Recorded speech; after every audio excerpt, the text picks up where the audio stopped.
Hello, hello. hmm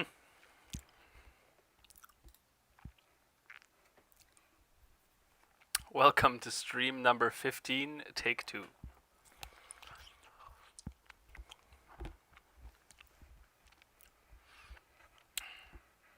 I really hope Spoody gets here. Hey, Tristan, Illidan, Aritra, Sabrina, welcome, welcome.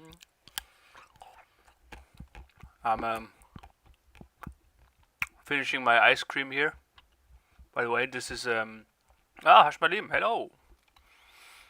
This is the new rosa or rose-colored chocolate, but it's not like chocolate that has like berry flavor, like strawberry chocolate that is red because of the strawberry.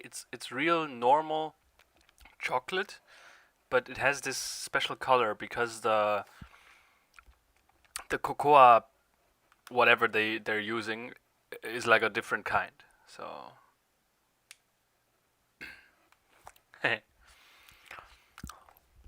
nah, you didn't miss much.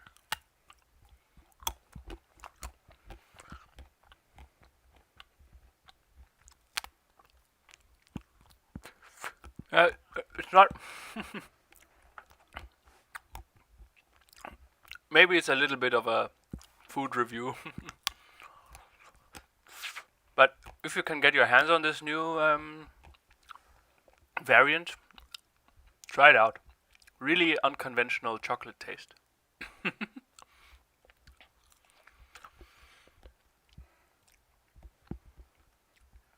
Hey, Loy boy.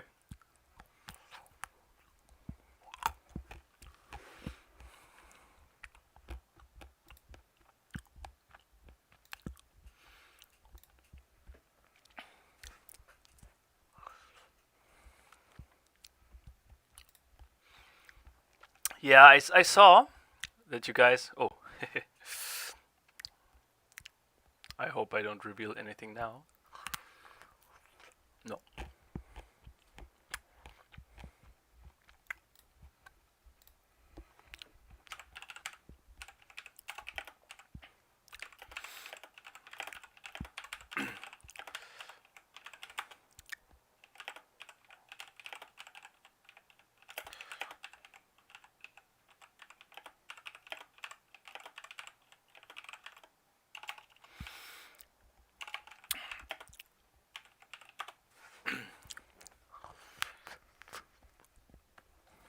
Oh, yeah, Hashmalim, you were playing D&D, right? Mm. I'll be very interested to hearing about how it was. Sorry for not producing any real content. I need to finish finish this ice cream here, and also I'm kind of hoping that Spoody comes on, but yeah. Mm. Maybe that is not a great hope to have. He's not here because I planned on the first thing I wanted to do today is a review of Final Fantasy VII Remake because I finished it. I think the day before yesterday, or no, yesterday I think. Anyway, I don't remember it fully, but yeah, I finished it recently, and I got a lot to say, and I know that Spoody's one of the people who's very interested in it. So yeah. Oh no, there will be spoilers. Like, I cannot do a spoiler-free review. I personally think spoiler-free reviews are idiotic, but because some of my reasoning, like, there's a reason why you have to play through a game to be able to review it. But some of the reasoning in your review maybe has to do with some of the twists and turns of the story or the ending or whatever. and not spoiling it kind of voids your entire argument then, right? So I personally think that a spoiler-free review is stupid. Throwing shade at Anton. No. I see why people do that, and I think that it's better this way, of course, right? If you're watching a review to know if you want to buy the game, then of course you're not going to want it to be spoiled, of course. However, I personally would never, or I don't know, I don't think reviews are really good for knowing to buy or not to buy, which is why, okay, maybe the thing I'm doing is not a review, but it's a review plus analysis, maybe more in depth anyway. I acknowledge that the line between what a review is and what a analysis is sometimes like it's not, there's not a clear line. It's more like a continuous flow. So yeah. But anyway, I will not hold back, right? This Final Fantasy VII thing, I will go into full detail.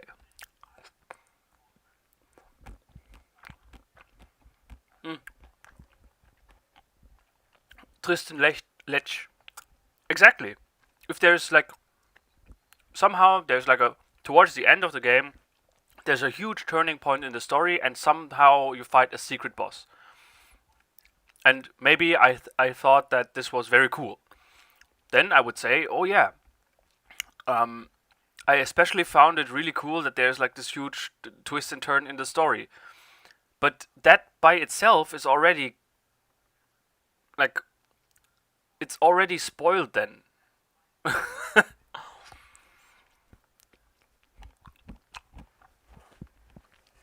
Right? If I acknowledge it, then it's already spoiled, and then there's no need for me to keep it like half secret. Okay, I understand, SKR. I would say, okay, ice cream now finished. I would say that it will take about, let's say, 15 to 20 minutes, okay?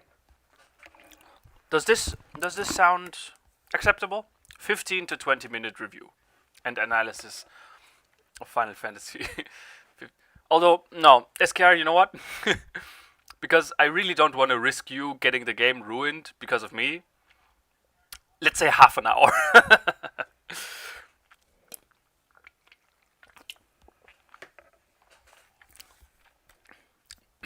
Oh, no, Hashmalim. I'm still at the swamp area. Because as it turns out, the game is very hard. And I zach.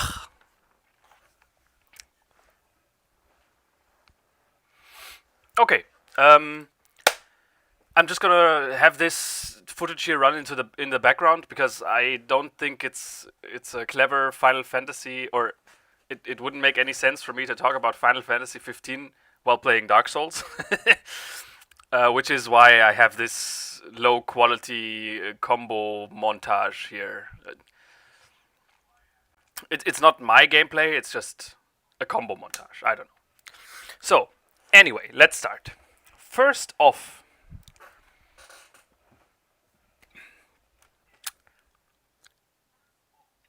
I have not played the original Final Fantasy VII. Okay, so I'm one of those people who knows about Final Fantasy VII and its like reputation, but I have never actually played it myself. And one of the first things that I'd like to say for everyone, oh,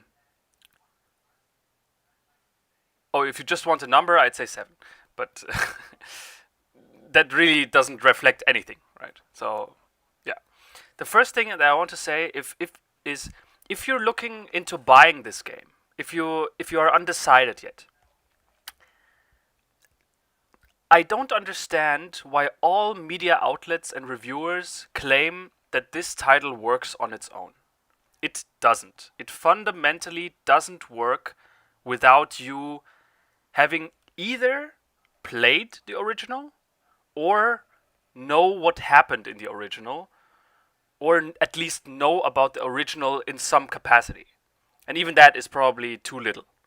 You really need to, like, the best thing is, of course, to play the original or have played it. But I would say watching like a story, uh, like all cutscenes maybe, or just a story Zusammenfassung, right? Ah, Spoody, there you are, just in the nick of time. Anyway, so just watching like what happened in the original game is absolutely necessary to for everything that happens in the remake. Because, like, seriously, I personally think that the claims of other reviewers and media outlets that this is a standalone title and you don't need to have played the original, that is just flat out wrong.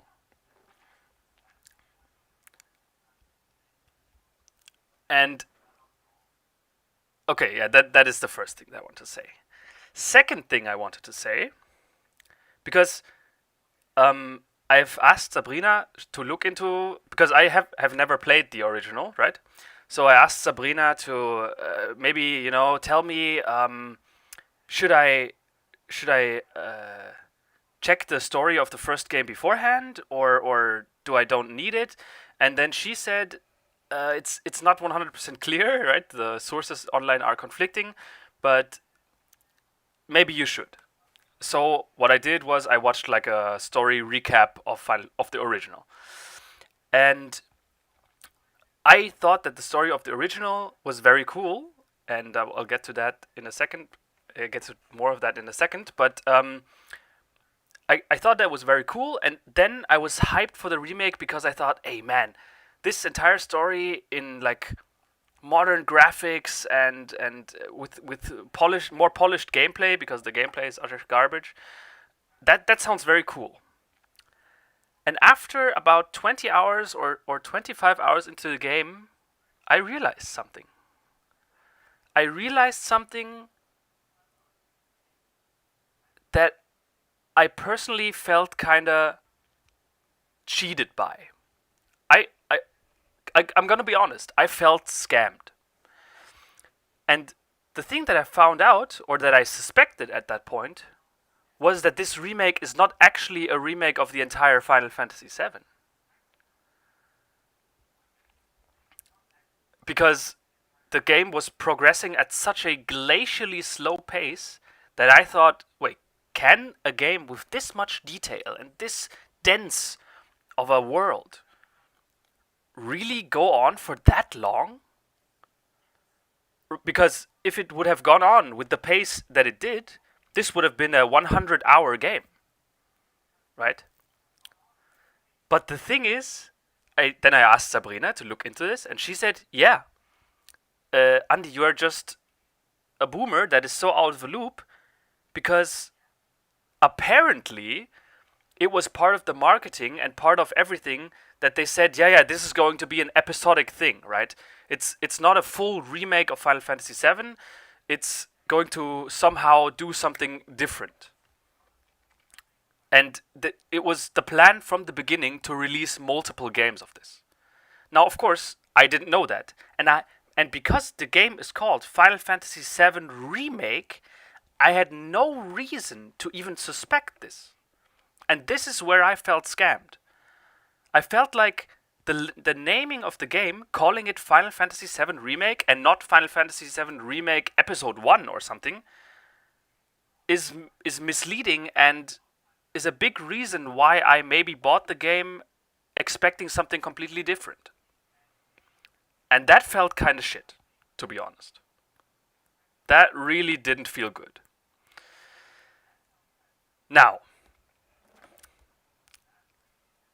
I somehow got over this fact, however. And I realized that was maybe to a certain extent also my fault, because I could have looked into it more. So while the initial reaction was kind of frustration, I kind of realized that, you know, it's maybe nothing to do with the game itself. So, okay. to the game. First off, oh no, I've said first off so many times. One thing. Final Fantasy VII, at least the remake, I don't know about the original, but I now understand weebness. I think we were joking about it earlier, right? Before I got the game, that, oh yeah, Final Fantasy VII is full weeb. But I couldn't have imagined how much. Like, this game is the definition of weeb behavior. And it's so on point, right? That I began to wonder, did Final Fantasy VII by itself actually created weebs? Because the game is so like everything that's happening in the game, every behavior, everything is like the definition of how weebs think and act. And I thought that was super enjoyable. And this is not a critique, by the way. I think this is like a compliment to the game, because it's insane how like they hit the nail on the head. How this is the definition of weebdom, this entire game, and that just made me like appreciate it even more, right? I suddenly felt part of such a big culture, let's say, right? I suddenly thought that I understood so much more in life. Yeah. Okay. Now, let's start the proper review. First, the good stuff. And the good stuff in this game is really fucking good. One, the world. And that is the main reason why I like, or the main thing that I like about this game is just its setting. The setting of the city of Midgar is just so incredibly up my alley. It's like the perfect mix of fantasy and science fiction, but also contemporary metaphors. The entire setting of Midgar is incredible. With like, it doesn't make any sense. Why would you ever build a city that has like that? Why would you ever build a city suspended 300 meters in the air if you could also just build it on the fucking ground? But nah. Let's not question that, right? So Midgar is a city where the most of this game plays, and they have an upper level, which is where the wealthy people live, and they have the lower level, which is like slums. And the setting of Midgar and the technology that they're using, right? It's so the entire world design is so on point. Like it's the perfect blend of science fiction and realism. Great, absolutely great. And then you have like fantasy with monsters and different. Yeah, that's one thing. Awesome. Oh, and to add to that, like the level of detail, it's. I don't know if you've seen Jacob Geller's new video, but at one point he talks about when you're walking to the slums, there's one scene where you see two girls standing on top of a slum building doing like dance moves, and they don't seem like robotic or anything. They seem totally genuine in their own world. Like the world is believable because of details like that, and I think I cannot stress that enough. How important this is to make a like believable world, and they really hit it on the head there. Like the detail and the density of this world that the game plays in of Midgar is really, really good and makes this whole thing just feel alive and believable. I love that. So yeah, big plus there. Second plus, and that was kind of a big uncertainty going into the game, the combat. I think the combat of Final Fantasy VII Remake is really, really good. Now, of course, I go in not expecting much, to be honest, because having played many Final Fantasy games, I'm used to some absolutely uninspired garbage. And like, for example, the original Final Fantasy VII, I thought the combat in that thing was absolutely like bottom of the barrel horrendous. And then you have stuff like Final Fantasy 15 that is also like, if I take a shit, I have created a better combat system. So yeah, and I think in Final Fantasy 7 Remake the combat, like, it's not perfect. There are certain instances, for example, if you input a command that costs you these bars, you can see in the lower right side, these glowing blue bars, and then your character gets interrupted. Like, immediately after you input the command, these blue bars are being taken away, so you paid their cost. But if your character gets interrupted in this moment, the bars are lost and the move is gone, right? The move is not happening. And that leads to some really, really swingy and like unfair combat situations where you had everything under control, and just because this one thing happened, the entire combat just spirals out of control, and you're unable to recover properly. And that's like, it's a small thing, but it happens more often than you might think, and it's kind of a shame, really. It would not have been necessary. Yeah.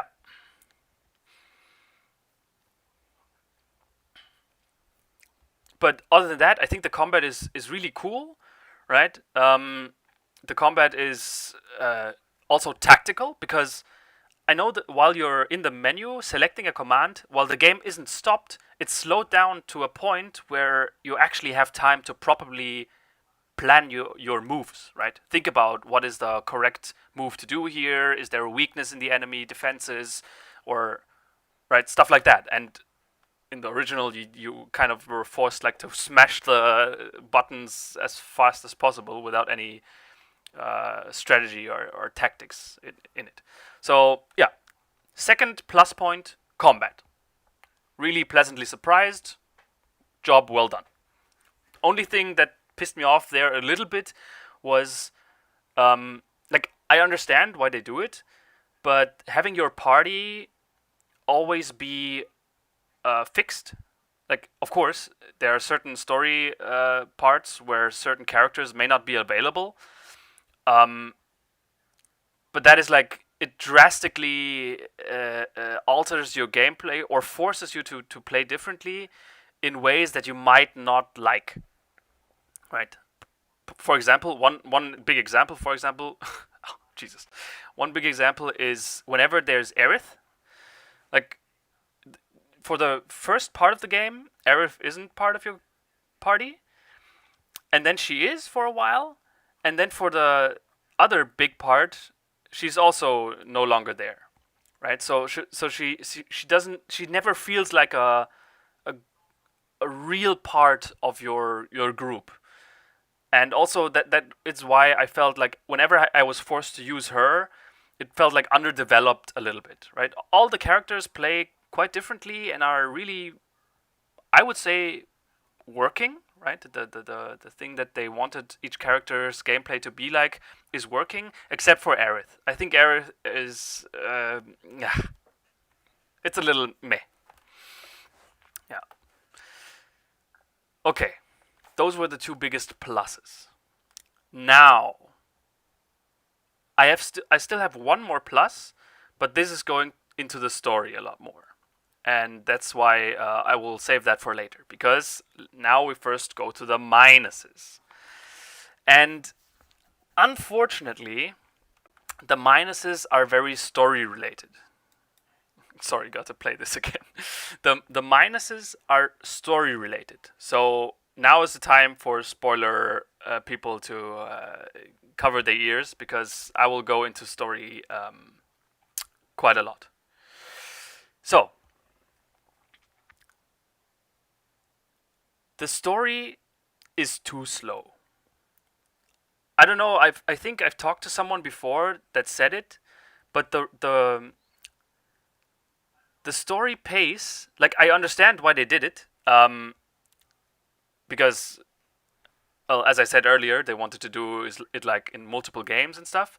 But the pacing of this game is so glacially slow. For the first, I don't know, 15 hours, nothing happens. Like, the story doesn't even begin until very late, right? And while it's okay, it's nothing to ruin the game, because you're kind of busy figuring out the combat for the first few hours of the game. Um, and while it's okay, right? You don't mind if there's not much story going on, because you're focused on getting the gameplay down. The game then gets into a precarious position in which, because nothing happened for the first half of the game, there now comes a point where big things are happening, but they've never been properly set up, right? That is one. It's reminiscent of the problems that Final Fantasy 15 had, that I talked about in the podcast. Now it's not as bad here, right? In Final Fantasy 15, nothing was introduced and everything was just Scheißdreck. Here, the world is properly introduced. You have some exposition with in the first few missions, telling you about the state of the world and how the world is working. But since that progresses so slowly, and for the next few hours in the game nothing really happens on that premise, you're kind of out of it a little bit, right? It took the tempo and the urgency out of this entire story. And then once the big things are happening in the later part, it all feels kind of rushed and condensed and really bam, bam, bam, this huge thing, and then the next, and here pillar collapse, and bam, Shinra evil, and especially in the last few missions of the game, when you're in Shinra headquarters, you have like this huge. You go through a museum and you get a history lesson about the world. And I thought, wait, why is this in the last few hours of the game? It's like it's literally like an hour-long walking segment with exposition dump that happens in the last hour of the game. And I thought, hey, is that really necessary? Come on, there surely could have been a way to implement this at a better place, right? How about the beginning of the game and not have it, or yeah, I don't know, right? So, and that was kind of, I didn't like it, right? And because then it makes the first half of the game feel even less impactful, because the things that then get the exposition dump that you then get puts into perspective that the first few hours of the game had literally like zero impact, and that feels even worse. So yeah, I think the writing in this game really suffered, and honestly they kind of dropped the ball there, because what they did is this game is pretty much a direct reenactment of the first, let's say, 25% of the original game, in what happens. And in the original game, that is okay if it's slow, because after 25%, it's only 25%, right? The game still has a lot of time to set up everything, and has a completely different pacing. So I understand why it was maybe difficult for the developers to pace the story or write it in such a way where it would work with this game length. And I completely understand that they have, or like I'm completely understanding of the fact that they kind of messed up here, right? And yeah, so that is, let's cap this point off. This is big minus, right? My first big minus. Second big minus, and this is like the biggest minus. The first minus was the writing of the story, right? The second minus, and that is, however, something that is just, it's too much. Who writes this dialogue?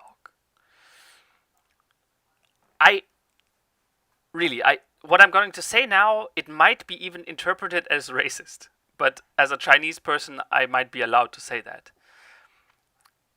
I am under the impression that Japanese people just don't know how humans act, because none of the characters in this game, or let's not say none, but most of the characters in this game it's very difficult to put a finger on what it is exactly, but the dialogue just doesn't feel like it's dialogue that humans would have.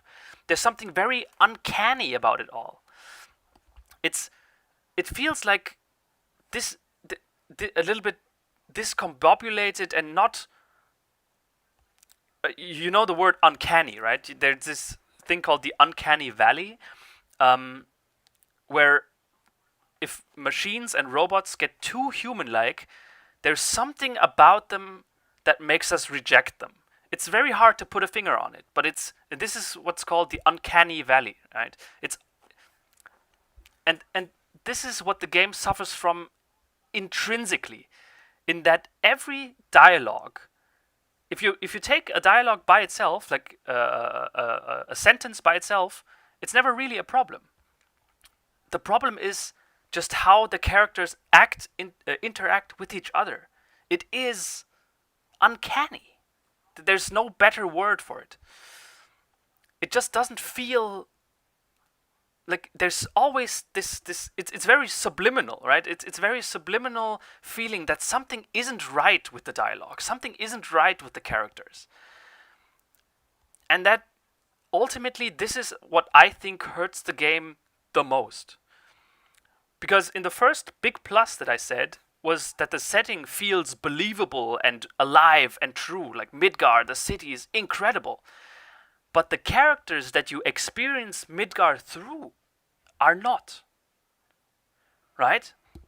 The characters, which are basically your only window into this town, into the city, they are not believable.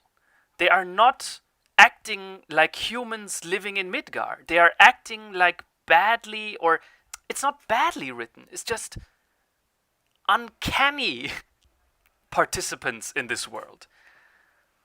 And that is such a shame, because the setup, everything was so good, and then this dialogue is it's just weird. Like it's very hard to put examples, because no example could like if you say, oh no, they're not uncanny, everything is fine, no example that I could give would immediately persuade you that, oh yeah, this is kind of weird. It's like a collection of everything. And to me, at least, as someone who has consumed a lot of Final Fantasy and anime and whatever, it feels to me like this is something that often happens with Japanese writing. Right? It sounds horrible, I know, and I apologize in advance if everyone is offended by this. I just feel like Japanese people, due to their culture, it's not even their fault, right? Maybe they have a certain difficulty in genuinely, or in writing and creating genuine human interaction that feels natural and believable and real. And this is ultimately the point where that hurts the game the most. So this is a very big minus.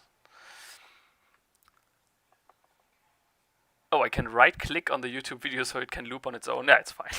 It's fine. Yeah, and this is especially amplified, this effect, whenever there's Aerith around, because her dialogue, the character turns from a believable, like, interesting, right?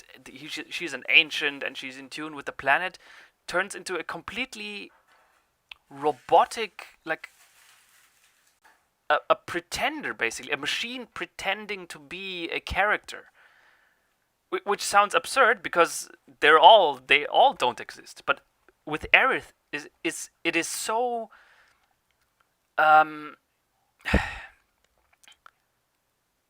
like, it's so exaggerated with all of her dialogue, in how someone says something and she just completely doesn't react to it correctly, or she says something that doesn't feel like it even belongs into the same conversation. And that is at some points, like at times, it's so off-putting, and it just rips you out of the entire experience. That really hurt. Natams, I agree with you there. I think uh, Cloud and Barrett, those characters, for the most part, I would even say Tifa. These three characters, for the most part, they worked. They had their points where they also exhibited this uncanny writing behavior. But with Aerith, it was pretty much always like it was. There's no dialogue scene that contains Aerith where I didn't get this feeling of uncanny of uncanniness, right? And yeah, that is unfortunate. Unfortunate, yeah. Now to the last big plus, and this goes more into the story. So, as I said before, what they did was they took the first, I would say it's 25 or 20% of the original game, and they made a new game out of it. But they also added a few things. Notably, maybe if you've seen footage of the game or if you've seen the gameplay or played it, there are these ghosts that somehow suddenly appear, and they're called whispers, and they weren't in the original game, right? These are a new addition, and they're the first big like mystery of the game, right? And as then later turns out, the whispers are basically they're the arbiters of fate. So what does that mean? Whenever someone tries to do something that isn't their destiny, the whispers come and prevent this or try to prevent it. Now, this by itself would be an absolutely stupid story to tell. However, what they're actually meaning with this is whenever a character does something that he didn't do in the first game, right? Whenever a character or something in the story would happen that didn't happen in the first game, the whispers would then come into this new game, basically, into the remake, and try and prevent it, so that everything happens as it is in the old game. And then this leads to a final showdown. The final boss of this remake game here is a whisper, right? You're fighting these whispers because the final boss of this game isn't just some story relevant boss. The final boss of this game is the characters freeing themselves from the shackles of the original game. Whoa! Isn't that incredible? That is like weaving the meta of a remake into your remake. Whoa! Guys, has that ever been done before? I think that is just incredible. And unfortunately, however, since all of this exposition is dumped on you in the end, it all happens a little bit too fast, and it's not really set up properly, and that's why a lot of the possibility and a lot of the weight of this entire reveal is lost due to the bad writing. It could have been so much more epic and incredible, but I'm gonna give them the benefit of the doubt here. I think since it is such an original and incredible idea, I will just pretend that the effort counts for me at least. And I thought that this way of going about a remake, right? A remake that is in some way self-aware, but then also isn't, and it weaves itself even into the game world itself. That was... I really love them for making this decision. And this also is a great setup for the next... the payoff... Like, while you're playing it, the payoff is absolutely horrible. You don't understand... It's not... Like, Aerith tries to explain it, but she explains it in her shitty written way that you don't understand it. So while you're playing it, it's not really working. It's only working once you think about it and evaluate it a little bit more. Right. So, yeah. But yeah, it basically it sets up the next few episodes, who then are now free of the shackles of the first game, Which is also why I understand that they didn't call it Final Fantasy Remake Episode 1, because there probably will not be a Final Fantasy Remake Episode 2. Because now the game can branch off into whatever direction it likes. And the way that they set this all up with the whispers is nice. I really just hope that they get some better writers. Because, as you know, as you've seen, right, the two minus points that I've given the game is the writing of the story and the writing of the characters, the dialogue.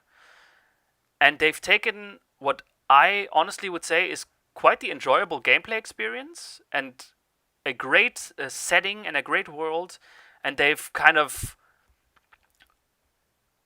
how do you say, like, muffled it a little bit, right? Or smothered it a little bit. And that's really, it's a damn shame. So, bottom line here, I would say the game is, well, it has a little bit more positives than negatives, but this is a point where I really don't like giving a final rating number, because no final rating number could possibly condense, could do everything I just said justice. There's no way to condense these 5 points into one single number, right? So yeah, I'm just gonna say this: the setting, great; the combat, good; the writing of the story, bad; the writing of the dialogue and the characters, very bad to the point of being uncanny and creepy. And big plus, the idea that they had behind it. Right? That is all.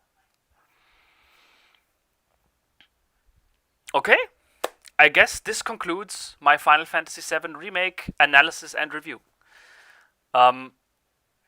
In the end, I saw some people write like 70 euros. In the end, I got it for 60 euros, and I wouldn't say that it was wasted money. I think I got a good game's worth for my money there, right? So if you would ask me if you should buy it or not, I would say check out the original, because that is the basis for this game. Check out the original. Maybe, I don't know, if you can bear it, play it. If not, then just watch a recap of it.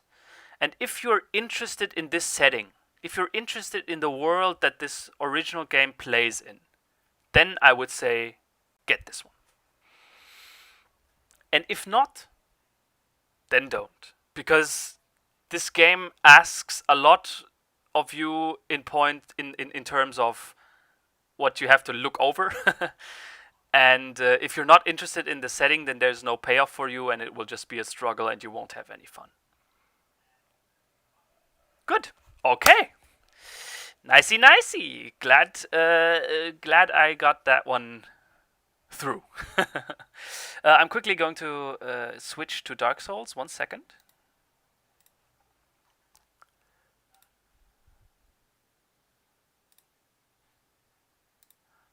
One second. Okay. Yeah, so now we're back into Dark Souls, so none of you can accuse me of misleading stream title.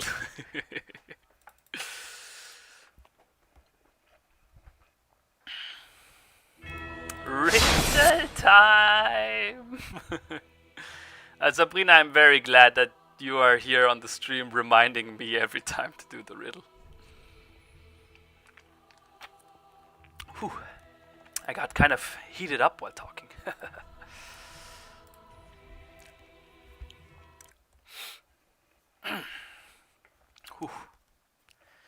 Okay. Man, it kind of felt good to talk about it, honestly. Because the people that I know, they're not really that much into video games, and especially, I don't know any weebs, so I especially had no one that was even interested in Final Fantasy VII Remake. So it really felt cool to tell people that might be interested. I know that not all of you, like for example Hashmalim, he doesn't care about Final Fantasy at all. Not all of you might have been interested, but if at least some of you found my ramblings on Final Fantasy VII interesting, I think that's already worth it and cool. Anyway, now that this is out of the way, I properly greet all of you. Welcome to the stream. If you're new, I play Dark Souls here, and I use a character that has the whip. And it's torture, and I love it.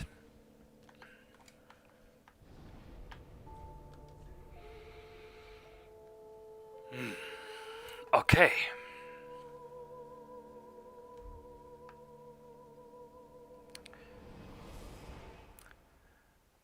Doctor.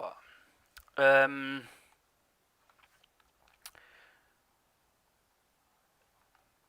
been looking to getting into Dark Souls 2 and 3. Well, that is one of the points where I would say everyone is different, right? It's weird for me to give you like a definitive answer here. Now, I think of all the 3 Dark Souls games, the first one is by far the best. However, unlike other people, I would say that the second and third one are not really a big step down. Right? They are a step down in certain regards, but they're also a step up in certain regards. Which is why I think, while the first game is the best, 2 and 3 are also very, very, very good. And I never had at any point thought that, this game isn't fun. No, it's always fun, and it's always, like, it really captures the Dark Soul experience. Right? While I understand that some people might say, yeah, it's not as good. Oh, okay. Maybe it's not as good. That might be, but if the Dark Soul experience and the gameplay is what you're interested in, then they will fulfill you 100%. Especially the third game. Like the second game has some really big changes to the gameplay that I understand why some people don't like it. Like, right? With the more linear world design, right? The world is no longer like this hugely interconnected thing, but instead it's just a series of tubes. That world and level design, I guess it's kind of a step down, but not really, right? At the end of the day, it's still working. It's still quite cool. The third game, I thought the big problem of the third game was the weapon variety. Ah!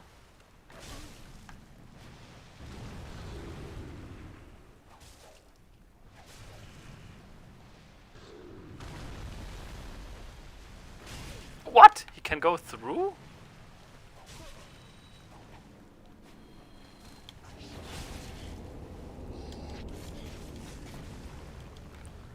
Okay. I am, as per usual, I am not yet really in the game. It still takes a moment for me to get into the zone, right?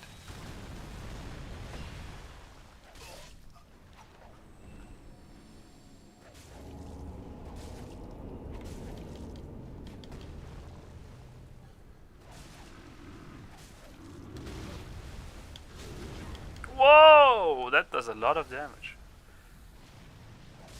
That's a lot of damage.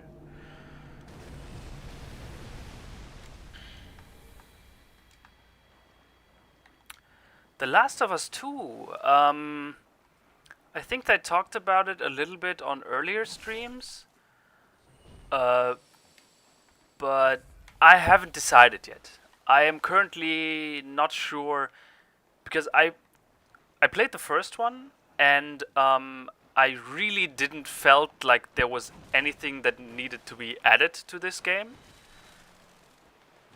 or world, or story for that matter. I thought everything was pretty contained and good the way it was. There was no need for me to, like, I didn't feel like there was any need to add anything. So I personally am not yet convinced that this game is something that I would want. Because why would I? I don't need any more The Last of Us. And which is also the reason why I have not pre-ordered it yet.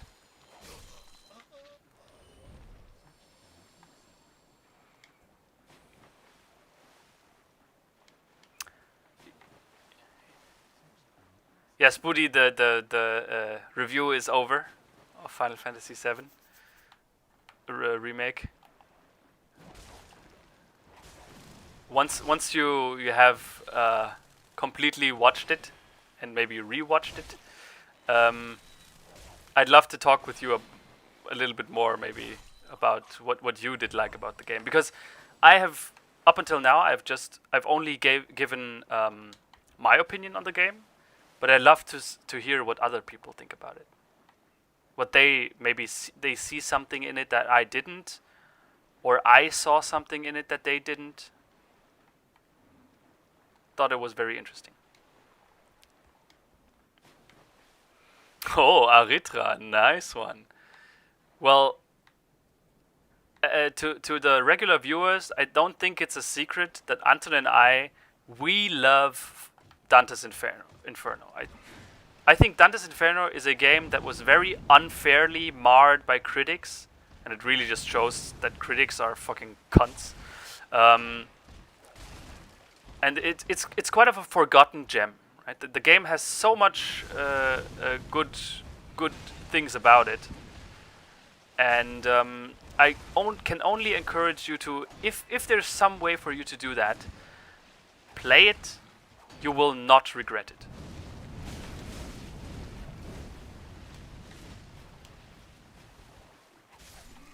Oh, I have a lot of health left here.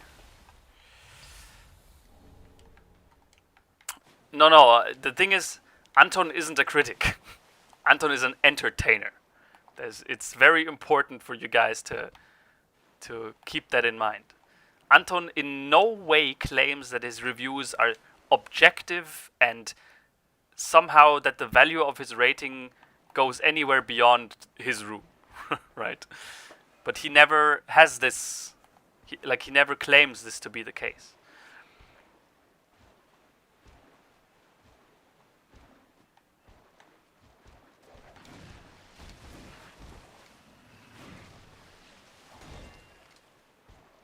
I hate these spear guys. Ah!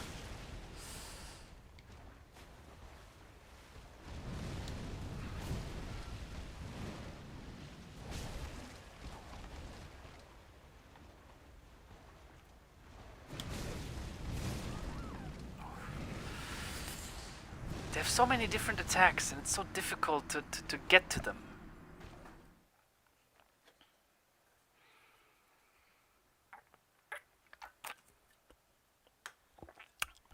Wait, did I? Why are you guys posting a 7? That was just a joke to get SKR to his number, but guys, I said it before. It is not possible for me to really give Final Fantasy VII Remake a number, right? Just a 1 rating. It has its good points and it has its low points, and all of them are important to mention. And depending on how important these certain points are to you, you might like the game more or less.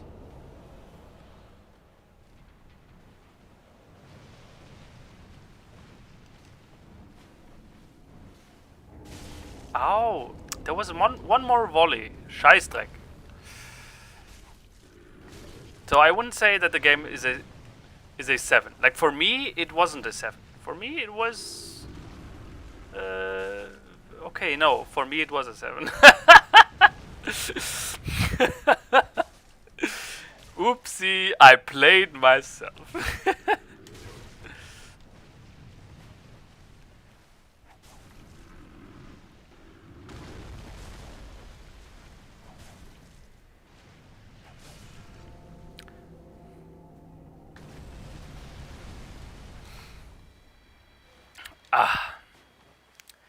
The remake, a remake of Dante's Inferno. I don't know. I think the game, it would be kind of hard to remake it because it came out in a time, like, there would be no way to recreate the time in which it came out, and I don't know. It's like a remake with more modern technology would be kind of cool, I guess. But the people that didn't like the game will still not like the game, and the people that liked it will still like it. I can't imagine someone who didn't like the original to then say, "Oh yeah, but with better graphics, I'm of course going to like it." No, that's probably not going to work.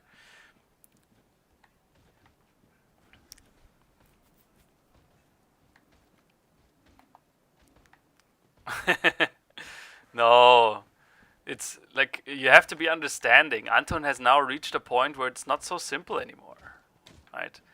I remember that during the first few podcasts, we kept like stressing that, Anton, I really enjoy that we can say whatever we like and stuff. But like, we know that this just is not the case anymore, or at least not to the extent that it was earlier. So I guess it might be a little bit frustrating, but chill, dude. Oh.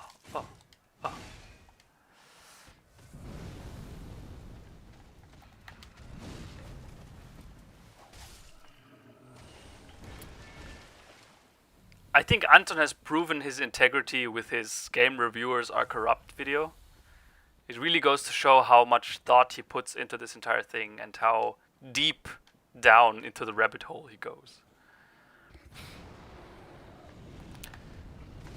Yeah, after I die the next time or defeat these 3 knights here, I will put a link into the chat of the crossword puzzle, and then you guys can enjoy it. Ah, ooh, ha, ooh, ah, hey, whoa. Okay, these sound effects are kind of cringe.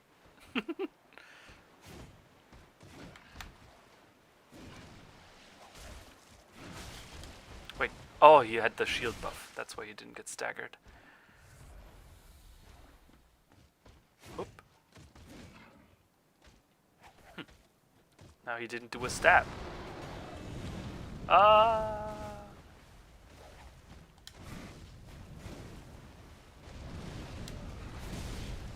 Komm schon, Junge. Das war jetzt aber nicht cool.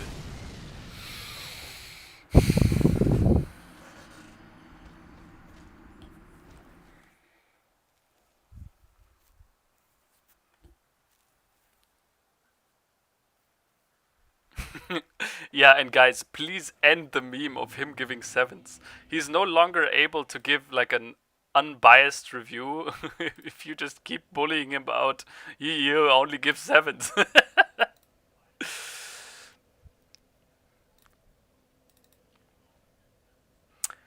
All right, let me see. What's okay? Share. Get link. Anyone with the link? Copy the link. All right. Down here in the chat, you can find the link to the crossword. Sabrina and I have worked hard on giving you like some new funny questions that I'm sure, like this once again, I don't expect, like it's not that I don't believe in you guys, but I do not expect like single people to solve this by themselves. I personally would say that you guys could again like do like make this like a community effort. Oh no.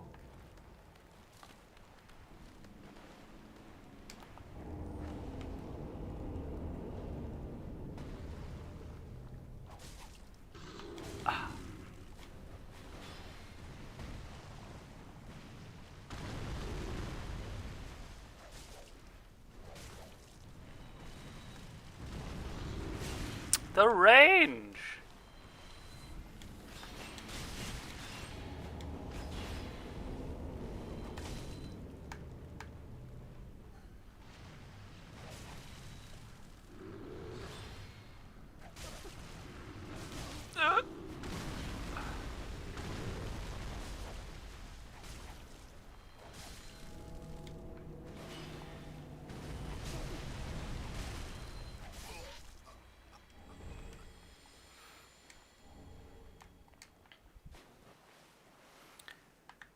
Yeah, Ritra, just go ahead and do it, man.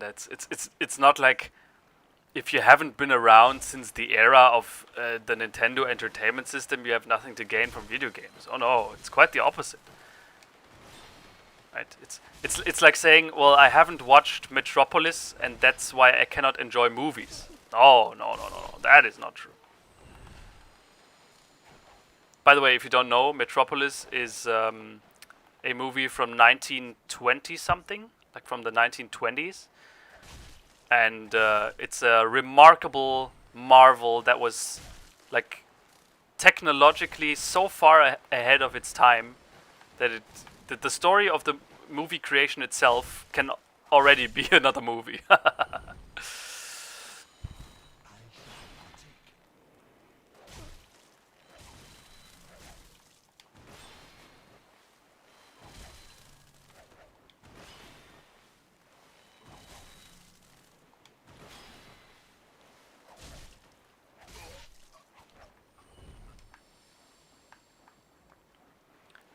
SKR, the solution word, you have to put in the colored tiles, there's a number, and that is the letter inside of the solution word.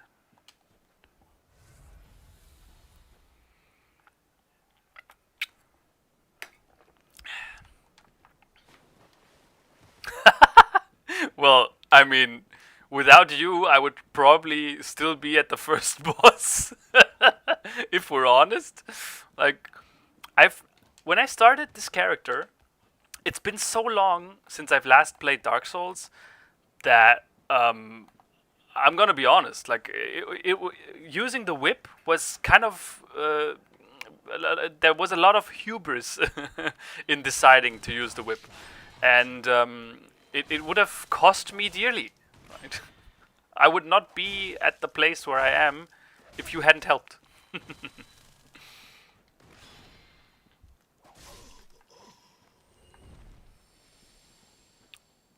So, thanks, boy.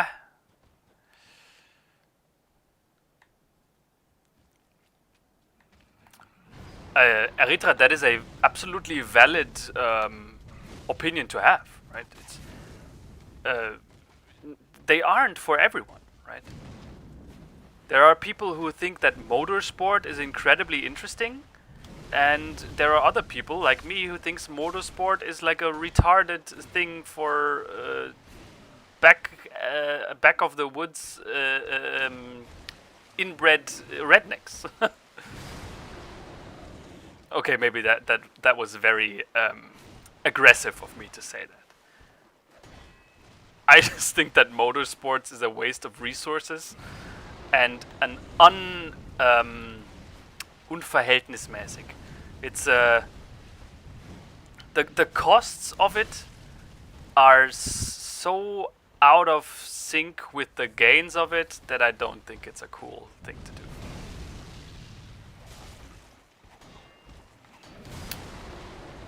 Oof.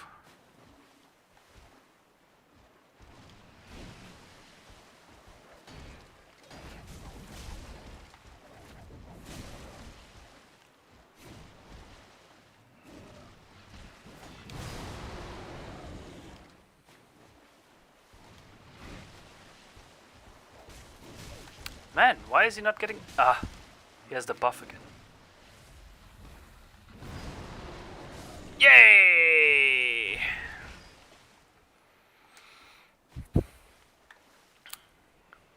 Man, unverhältnismäßig is a very German word.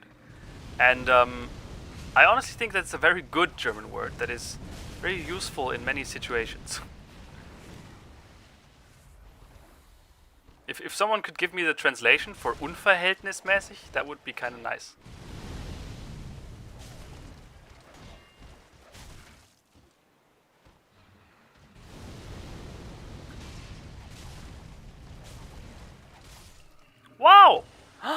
Is this the first time that I've actually defeated the 3?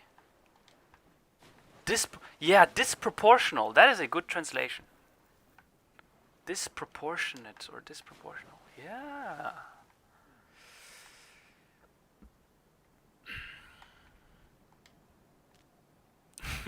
Deine Mutter, you are right on that. And it's also, it's like one of the most German words that there is. Like, unverhältnismäßig.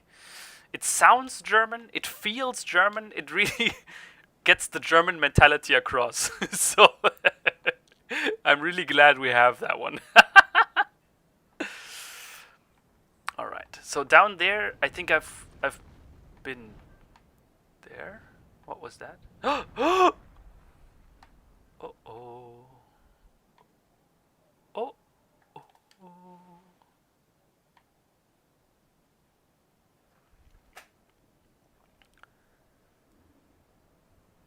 That's a scary looking dragon.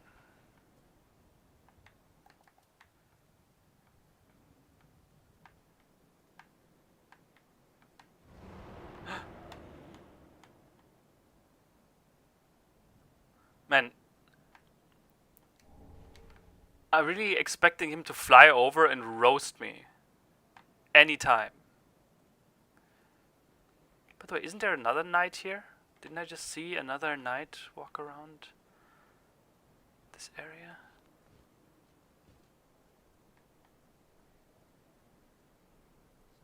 There was one more. And this whole church area is kind of too big to not have any more content, right? Is there not a way into the building itself? There it is. What weapon does he have? A sword? Yeah, then I can take him. There's directly just a swamp up below, so...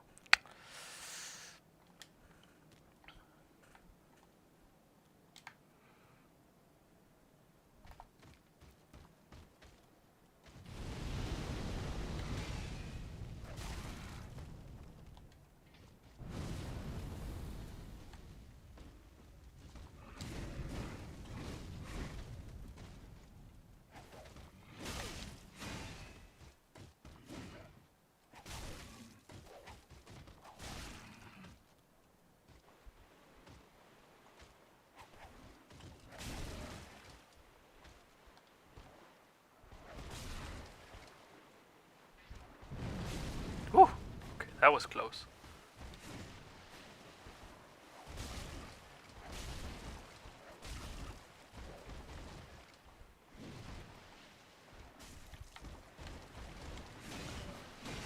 Yeah, with a throwing knife.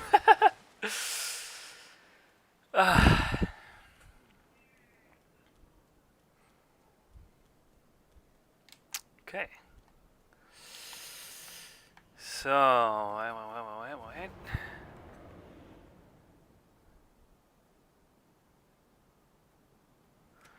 Oh, nothing.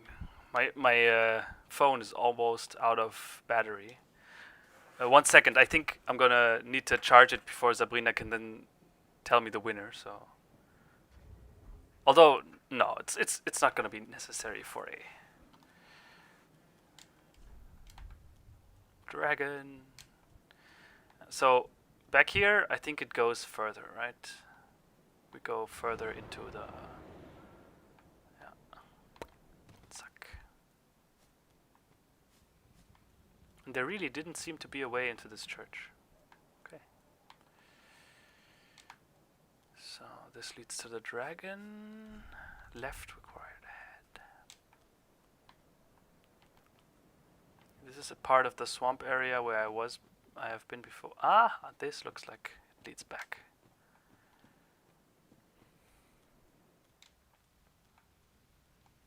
Yay! Nice. Mimicry required affair. Dead time for ghost. Reading. Show your humanity. Uh-oh. What? Show you.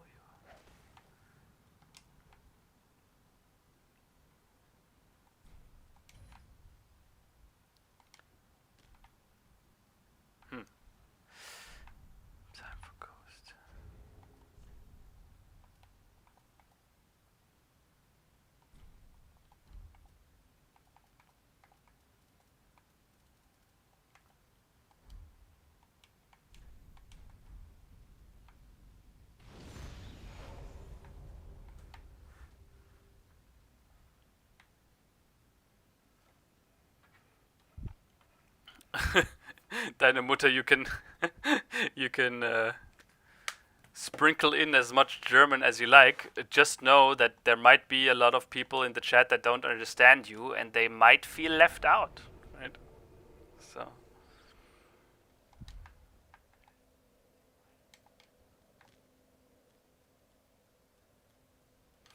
Pandi, better not. Better not.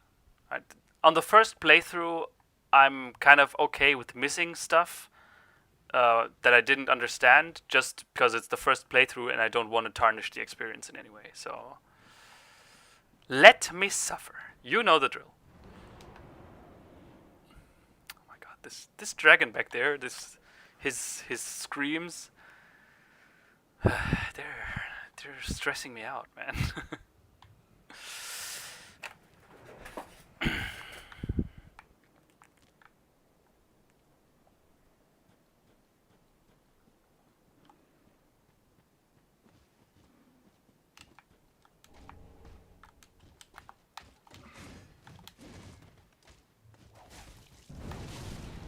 Whew.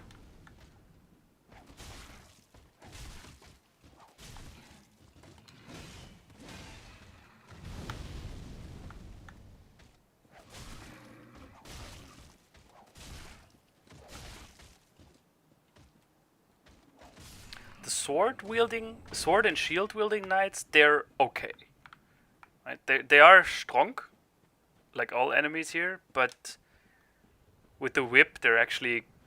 I have quite a long range. My range is quite a bit longer than theirs.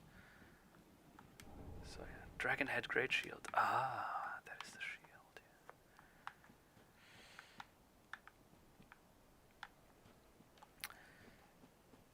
I saw someone ask something about solar flares.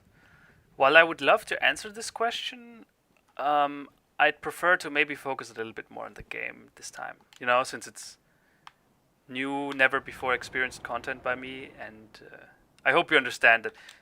Maybe if you keep coming to my oh no, I fucking knew it. The game did. Where is he? Wait, is he now gone?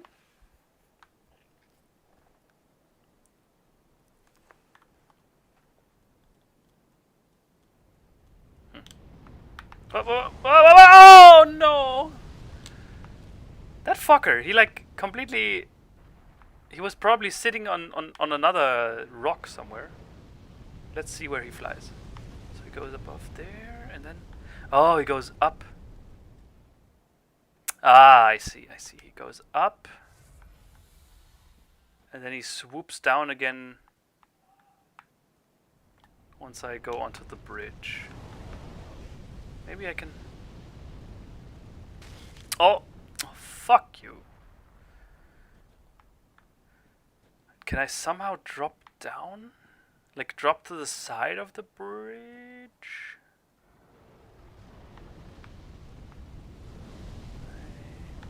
No. Like down there, that was the shield, but. Oh my god.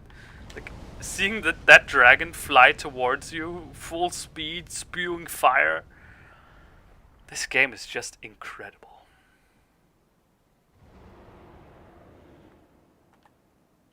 Let's see, maybe I can just. Okay. I blocked it. Yeah, so that's somewhat possible. I see. If we Ah! You fucker. Did you try to push me into the fire? I want this guy to get fucking roasted.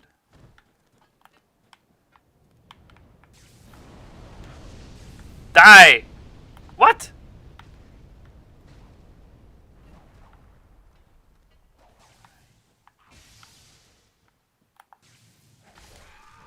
Okay, seems he has very high fire resistance.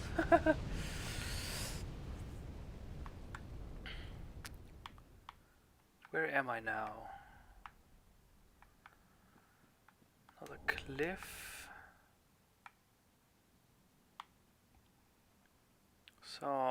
I probably was up there before, right? I think, yeah.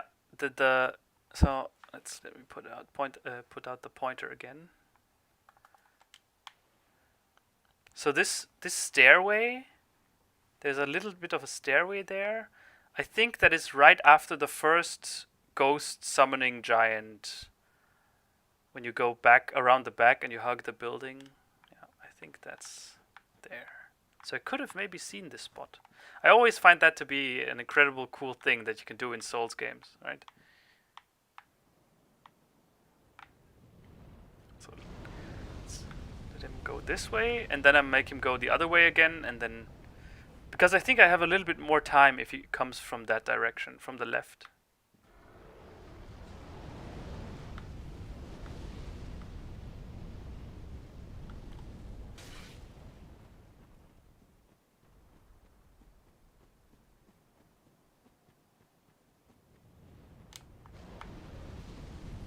Oh no.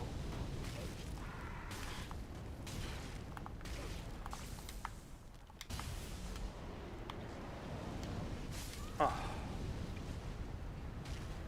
Did you see what I did there? Instead of drinking Estus, I fucking used the binoculars. Man, that's fucking horrible.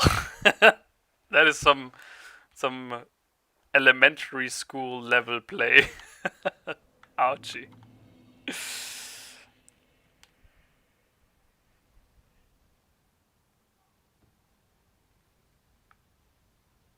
Should I just do this? Do the...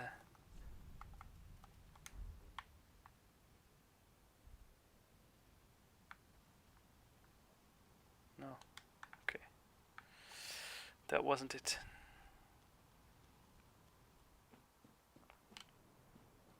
No, that wasn't it. There's one character in Dark Souls 2. I think he's like the map maker guy or something. Who like, as all the people in the game, he forgot why he came to Drang Lake. And he keeps like saying like, yeah, I know the reason why I'm here. Although, no, that wasn't it. Very nice voice acting. Okay. Let me try to maybe equip something better. This shield has only 50% fire absorption. Let's maybe find a better shield. 69%. Yeah, nice. Brr.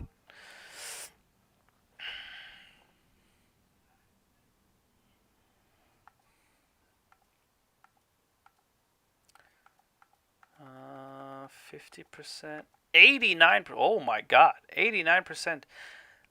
Just a quick Dark Souls tech question. If I equip a shield and I do not meet the requirements, will I still get the full values from blocking?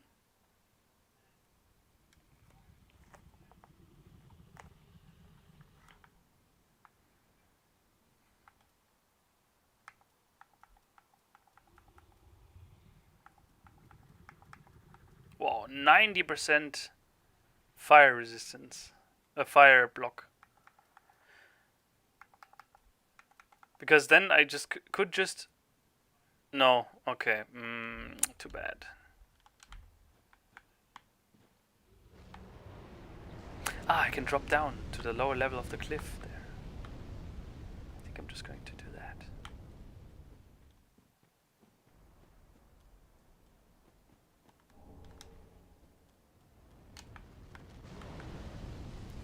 Yeah.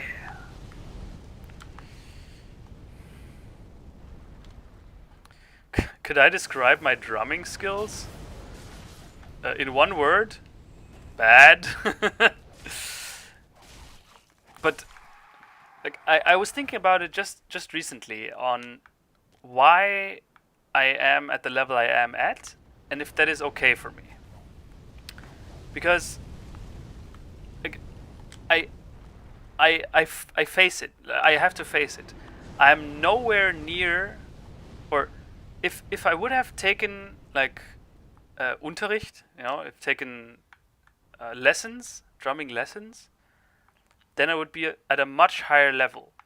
But the moment I take classes, it's no longer a hobby, and it becomes like I'm kind of Ah! This game, man. I'm kind of committed then. Wait, an invasion that happens even though there's no... I'm not embered?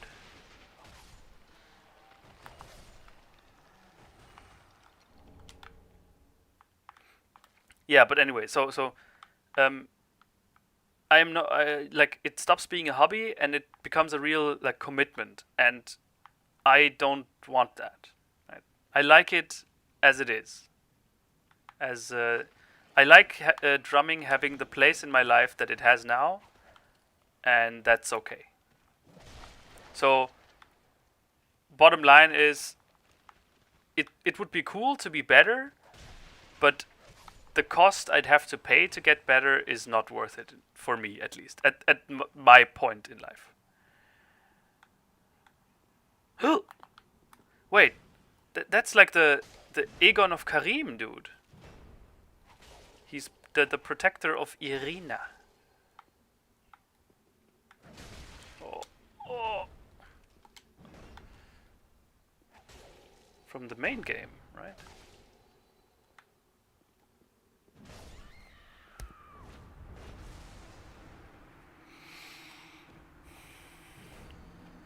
Yeah, exactly. And I really enjoy it the way it is. Of course, if I could just choose to be like world class, then of course I would choose that.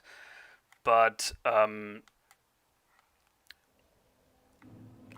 not delusional. I know that to become good, it really takes lots and lots of commitment and practice and dedication.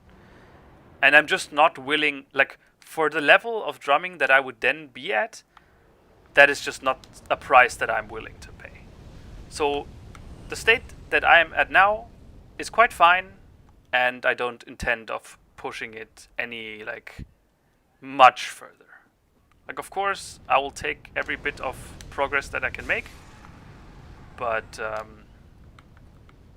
yeah, that's all.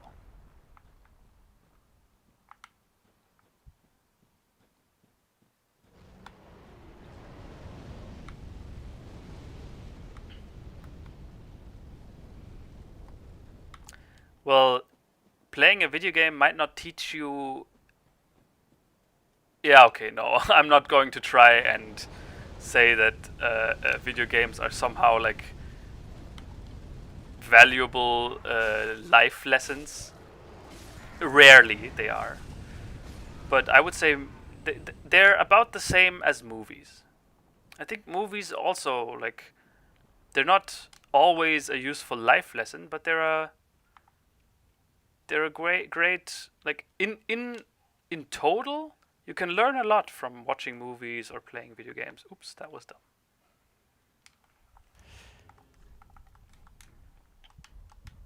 What? Why can't I use this?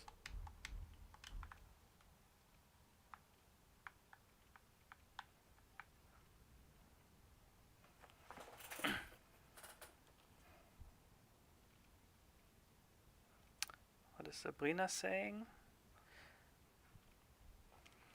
Yeah.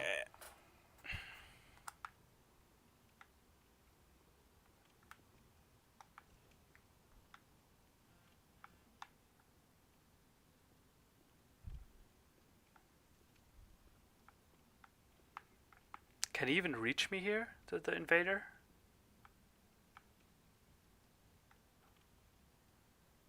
Oh man.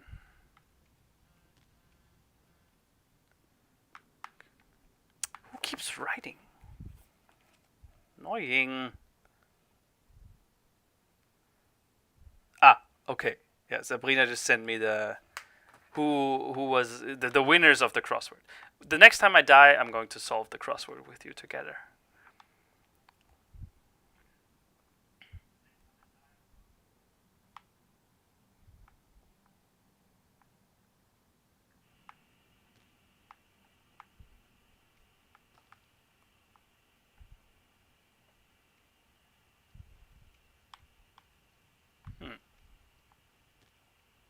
Dropping down and then being like, open from both sides is kind of scary.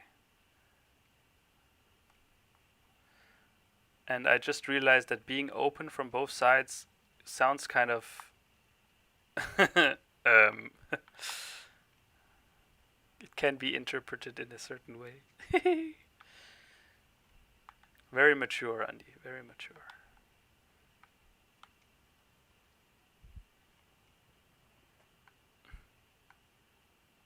Oh, yeah, I suspect. Because I was thinking, like, this is a weird spiral staircase, but I was thinking that maybe this is one of these interlinked spiral staircase designs, where it's actually two spirals that don't touch each other in between each other, which means that if I drop down right there, I would reach a new point. Yeah.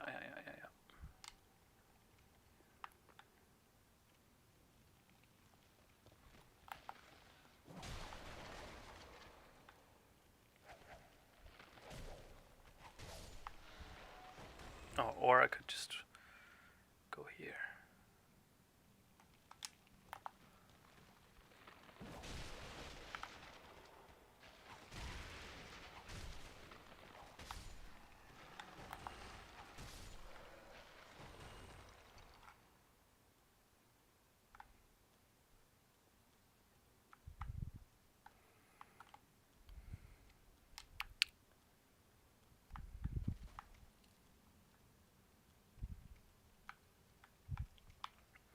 If going to the cinema just Andy, just wasn't that expensive, I would enjoy it a lot more. I think going to the cinema is... the prices are too damn high.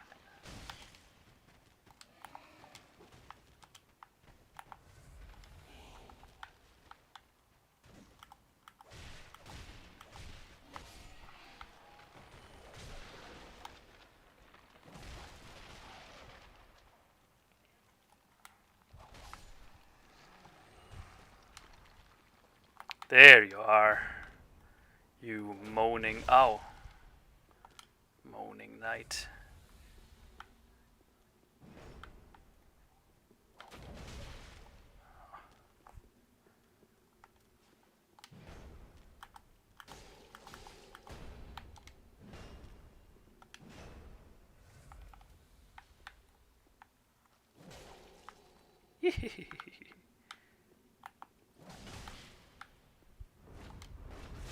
Oh, okay.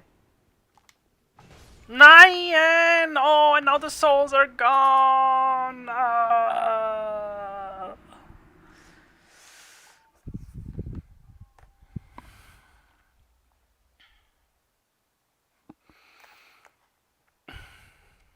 Losing my souls, however. I still remember the first few times when playing the very first Souls-like game I played, which was Demon Souls.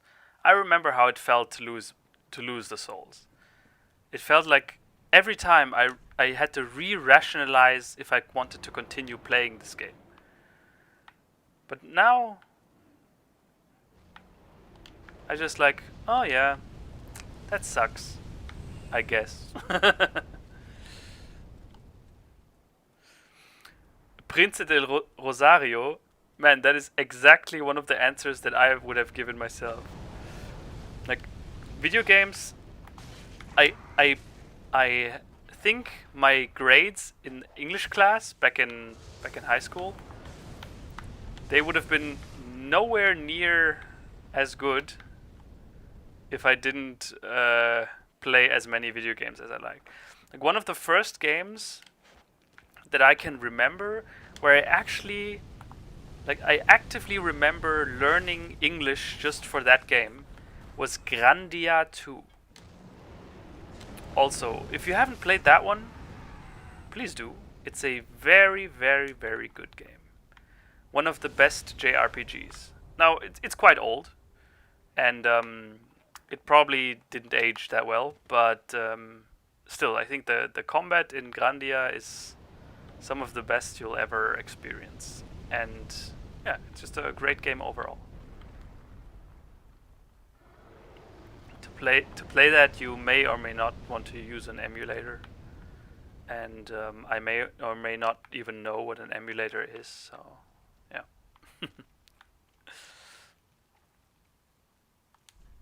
Pull back. Jumping required ahead. No, jumping required is dead here.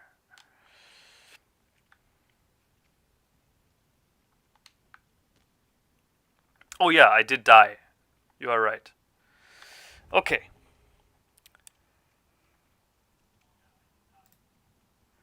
So, oops, let me see. Solution.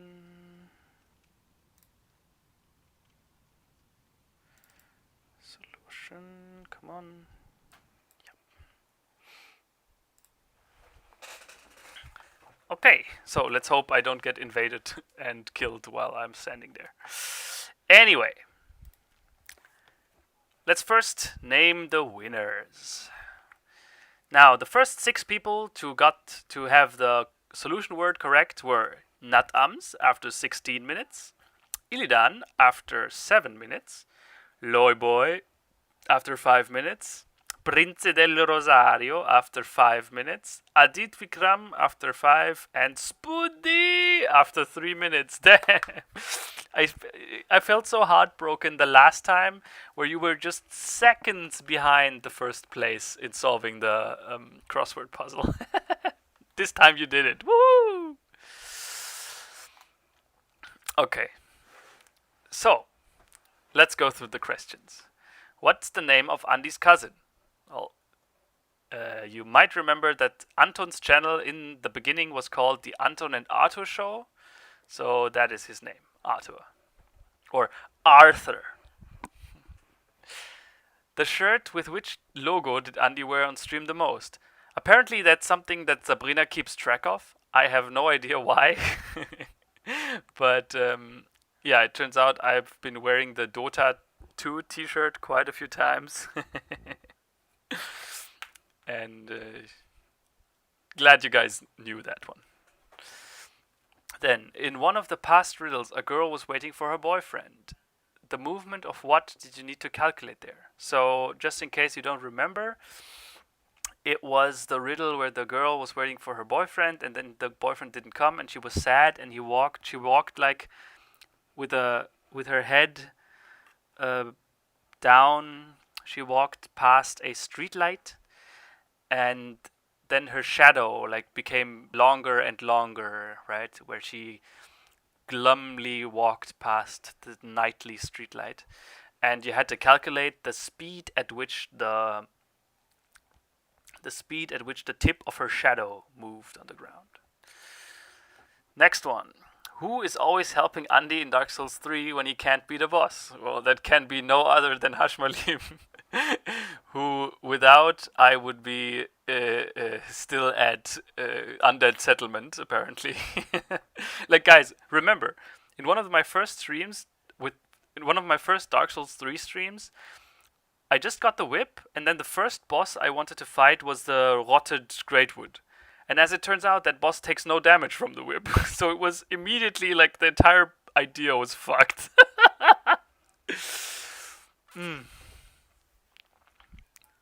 Yeah. Next up. Which of Andy's viewers has a nearly perfect circadian rhythm? Well, that can be no other than the circadian prince himself, Aaron. Who's been a regular in Anton's streams and also here in mine with the Devil May Cry 5 playthrough. Aaron is the best, by the way. Like, he's such a bro, very enjoyable person to be around. And to further emphasize how valuable he is, you see that 3 of the letters of the solution word are part of this Aaron solution. That is just coincidence.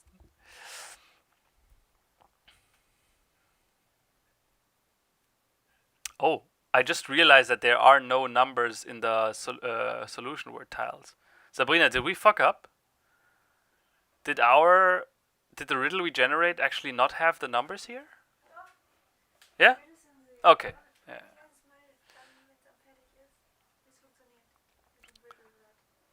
Yeah. Anyway, apparently we didn't fuck up. There's like small, yeah, there are small numbers in every one of these solution word tiles, and this marks which letter it is from the. Okay, good. Next up, which sort of shoes does Andy hate? Well, that's an obscure question because in one of the streams, I think we were talking about sandals. And I read that in the chat and went on a huge tangent on why sandals are fucking horrendous. So yeah.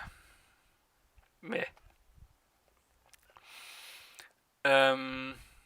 But I only did that in one stream, so if any of you knew that answer, respect. Then, I have two hands, but I cannot scratch myself. What am I? Well, this is one of Sabrina's favorite kinds of riddles.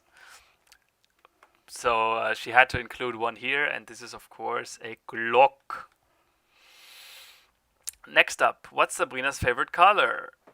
I don't know when she mentioned that, since she wasn't like on any streams, but apparently her mentioning that in chat was enough for some to know the answer. Respect. Next up, he saw a vision of the 20th century and built a doomsday machine. What was his name? So, unfortunately, this was not a solution word letter giving answer. But if any one of you knew what I was talking about here, very nice. Because what I'm describing in this question is the story of Amnesia, a Machine for Pigs. Also, very good game. Although gameplay-wise, it's a little bit, it has like this walking simulator kind of gameplay. The horror games where you cannot defend yourself, you can only hide. I'm not personally a big fan of this kind of gameplay, but the story of the second Amnesia game, oh yes, very nice. It's so nice. Like the last half hour of this game is like pure ecstasy, and it was so good. And I always wondered why no one was talking about it. It always perplexed me a little bit because it was so profound and powerful. And then I saw Jacob Geller, who's like, I'm quoting this guy every stream. He's like absolute YouTube god. He did a video called "Why Do Horror Games Sound So Good?" And one of his prime examples was the finale of Amnesia 2, A Machine for Pigs. And that song that plays there, he didn't show the one in-game where there's actually a voiceover of one of the characters who explains everything. Whenever I hear that, I get like chills running down my spine and goosebumps on my whole body. It's like an ecstatic experience. Now, I don't know if you don't like games like that, I don't know if it's worth struggling through. I think it is because the game is rather short. But yeah, the last half hour of Amnesia 2, wow, incredible. Number 10. What's Andy's favorite weapon? Well, we all know that, right? And that is not only my favorite weapon in Dark Souls 3, it's my favorite melee weapon by far, because the whip... you guys know what the whip does, right? It deals psychological damage. Next up, costs X less to cast, where X is the total power among creatures you control. This one, it may seem kind of random, but I personally thought there had to be at least one person in the chat who knows that, right? In case you don't, this is the card text of a Magic the Gathering creature card that was released in one of the newer sets about a year ago. It's called Galta Primal Hunger, and it's a huge dinosaur that costs like 12 mana, which is unheard of in Magic. Like, almost no game ever goes to 12 mana, so you would probably never be able to play that card. However, it costs 1 less to cast for every point of power among other creatures that you control. Right? And creatures in Magic usually have like 3 or 4 power. So you play 2 or 3 other creatures, and then suddenly your Galta costs almost nothing. And Galta by itself has 12 power, so it's a huge, big Chongus. And to be honest, we added that one in last minute because we didn't have a G. Oops. But I think the question itself is kind of cool. Right, so. All right. Glad you guys liked it. Glad you guys solved it. I am impressed every time. And that is very cool. Oh, that's nasty. They hid the chain, so I cannot see if it's a mimic or not. Ah, but it's breathing. Aha, it's breathing.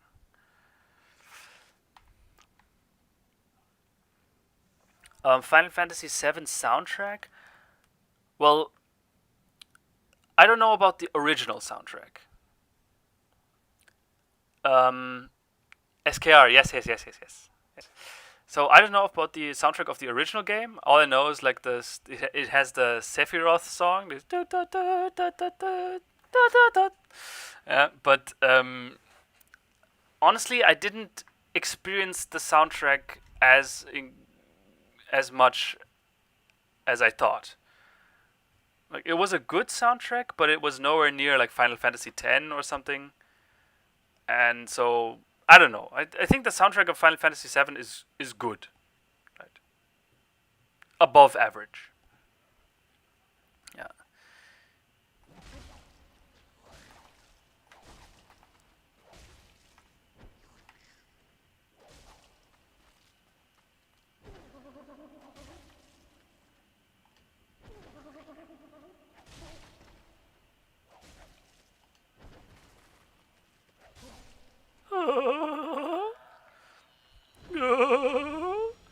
These guys are so cool. Anyway, so let me put the crossword on the screen again. Wait, 1 second. Crossword. So SKR. It isn't that hard, right? You have these tiles, these gray tiles. And these gray tiles are the same color of gray as the tiles here in the solution word. Every gray tile has a number down here in the corner.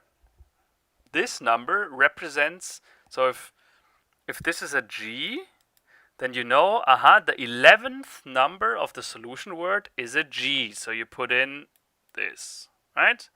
And you, like here, with 8, you do purple. Oh my god. Now you know the 2 is a P. You know that 4 is a P. And you know that 12 is an E. And that is how you get to the solution word.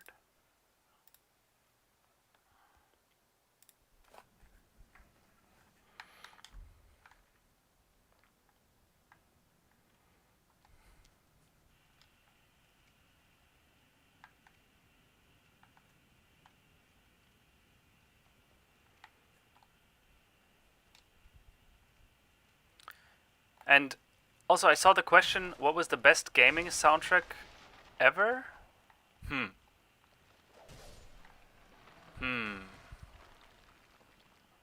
Hard to say, honestly. There are some that are quite something. Although the best ever? Hard to say. The best ever. I think Final Fantasy X is up there. What else is up there? No, he's going to get away again. Scheiße!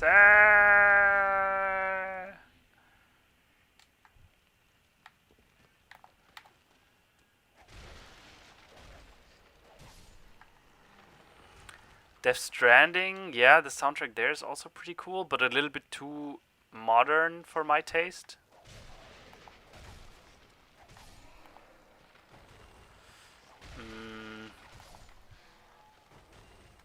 one of the older ones that's, for me, it has a very special place in my heart even today, is Banjo-Kazooie. Like, I know it wouldn't be considered a very incredible soundtrack in today's standards, but I think for the time it was absolutely top tier. What else? God of War. Yeah, Shadow of the Colossus, also very nice soundtrack. Although it's very minimalistic soundtrack. Pathetic.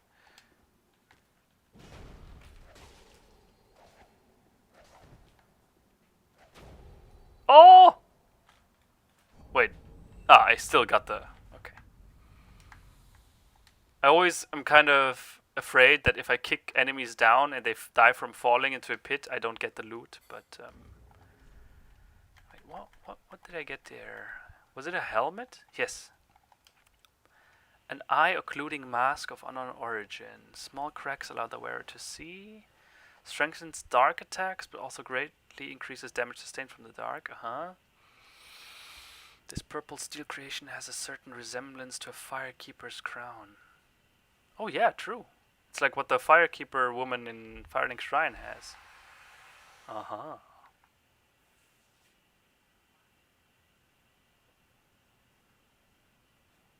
No, Banjo-Kazooie, it's like it's back from a time where games didn't need to have like huge stories, right? It's you play Banjo and Kazooie, and the ugly witch Gruntilda,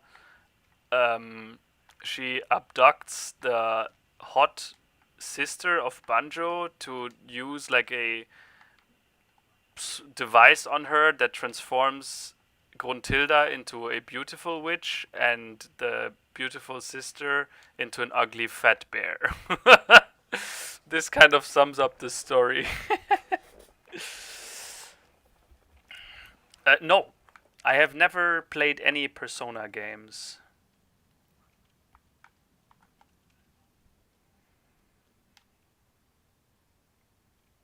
Okay, so this is back at Dragon Spewing Fireland, yeah. Man, this dragon. There's one shiny back there. I want to get that. Whoa.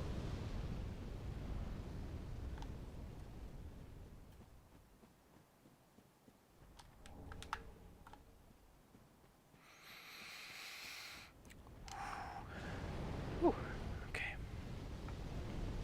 Also, is the goal to go down or is the goal to go up?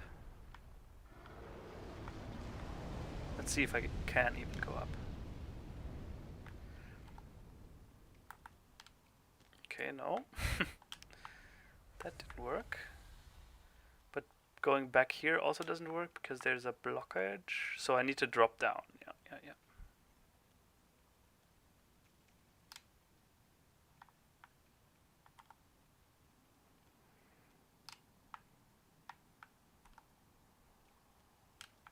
Drop down here. Hold up. No, that was not correct. No, I need... no, I need to go here.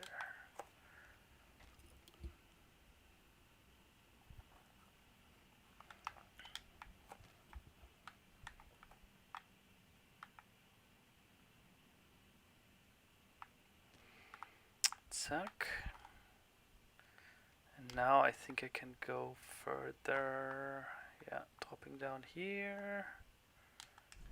And then... So no, I'm not going down.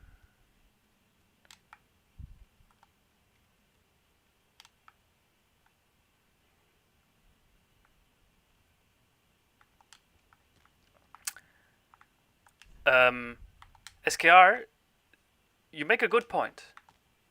And I 100% agree that yes, the game has no choices. But to me, that's a big plus. In fact, that's one of the biggest pluses. I think you know that I have quite a few problems with games giving me choice, and yeah, And I think that is one of the greatest strong points of the game. It's a narrative game, right? It wants to tell you a story. If someone says, hey, listen, I have a great story to tell you, you don't criticize the story for being the same every time. That's just what the story is. It's going to be the same every time. Ah, yes.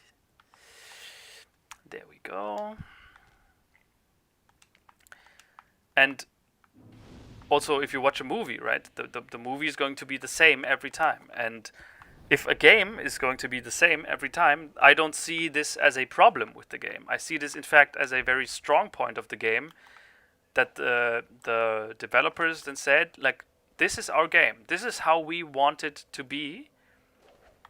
And we have nothing to add to that, right? This is what it's like. We don't want our game to be like, make your own game or make your own decisions. This is what we want to give you. And we hope you like it, but if you don't, then there's nothing we can do. Oh no! Oh, okay.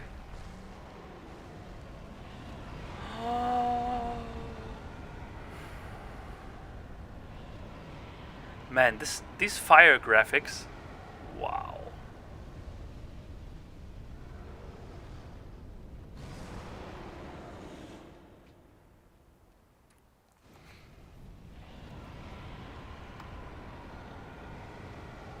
Oh yeah, by the way, The Last Guardian is also, like, I know Jacob Geller did.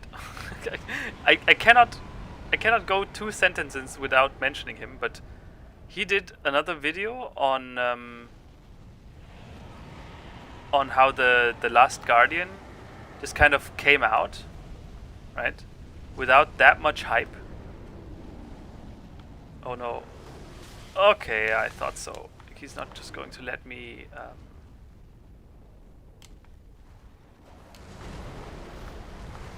Can I actually? Let's just go.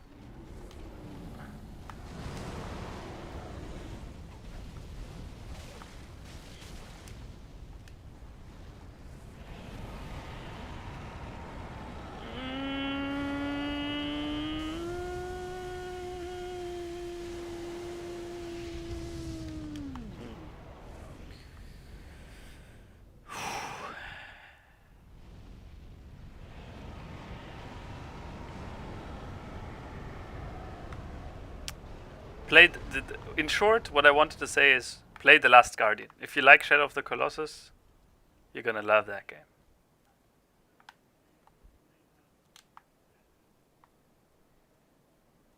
Is he just going to let me collect that? Yes.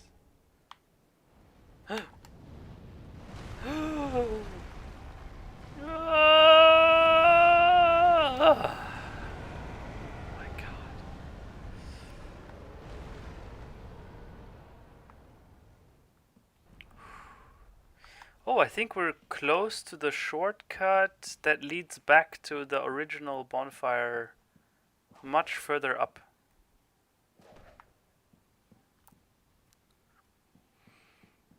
Dude, whenever this dragon makes any sound, that already is a complete butt clench moment for me.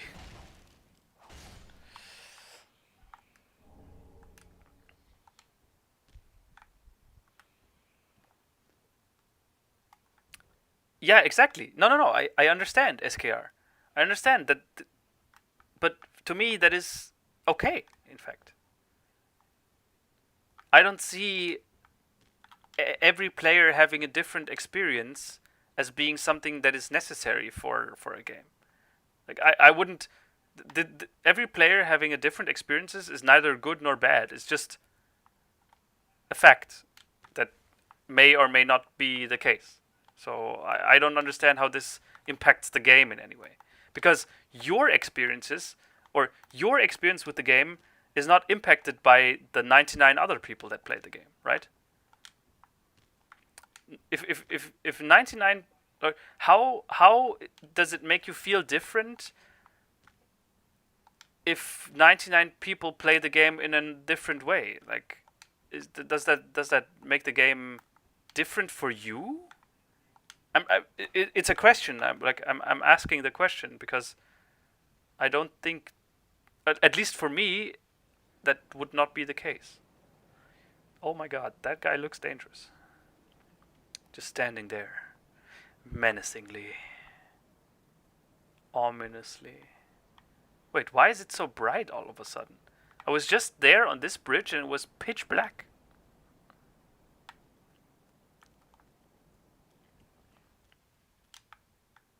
Ah, here. Try right. And here we go.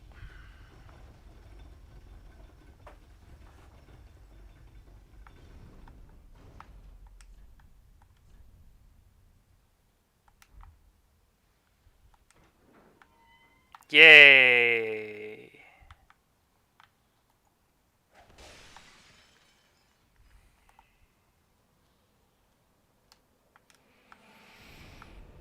Yeah, I realized that maybe I could have fought the dragon on the bridge there. I just realized that. Both? Thick souls? Ben Svolo? No, no, I didn't want to summon him. Get out of my world.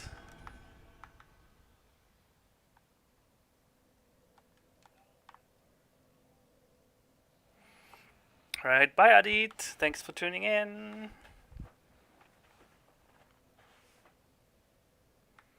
Yeah, one thing that really is problematic with The Last Guardian. I'm so sorry, bot. You even did a bow, but goodbye. Indeed, it has a lot of glitches. Like, on a technical level, and there's no gameplay reasons you can give to rationalize them. On a technical level, the game really has some problems. That... Oh, flame control guy. Oh no. I'm scared. And if it didn't have those, it would be a better game. I 100% agree with you there. Although I don't understand your point with being expected to read the developers' minds. Like, yeah, there are many situations in which you don't know what to do, but I never thought that the solution at the end was kind of incorrect or anything. It always felt like, ah, yes, that's what they wanted me to do. But it never felt like there's no way I could have gotten that. It always felt like, yeah, okay, this is what they wanted me to do, and with enough thinking, I might have found it out. Because, like, I make it a point to never, on the first playthrough of any game, to never use any resources at all. And I got through it just fine. Like, there were a few blocks, right? There were a few points where I didn't know how to proceed. But after a certain amount of thinking and like trying, I got to it. Right? So, wait, did he just drop down there? Oh, okay.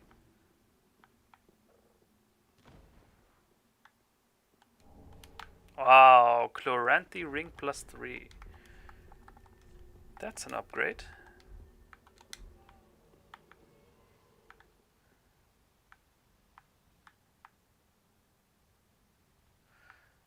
Man, can you just help me fight this guy?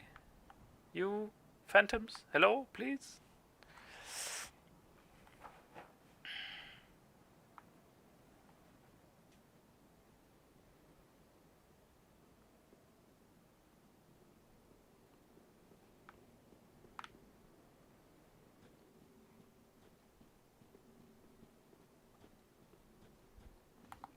Yeah, you are right there, Wanker Chief.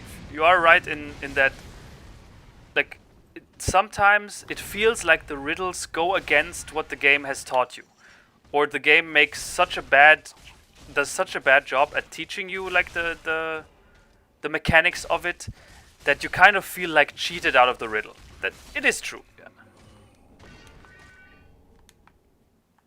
Nice. Oh, I got the weapons even. Awesome. Although the invader doesn't seem to be anywhere.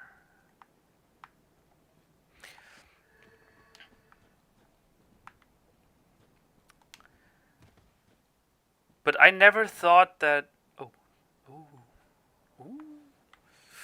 Yeah, let's wait on the for this invasion to terminate.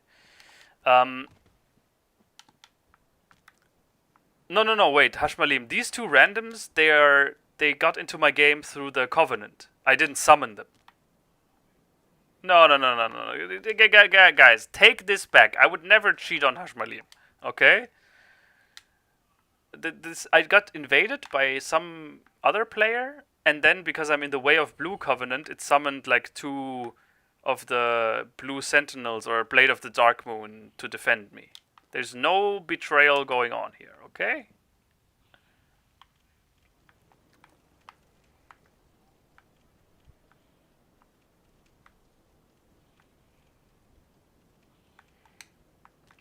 But yeah, I'm not trying to make a point that The Last Guardian is like somehow a misunderstood masterpiece. Absolutely not.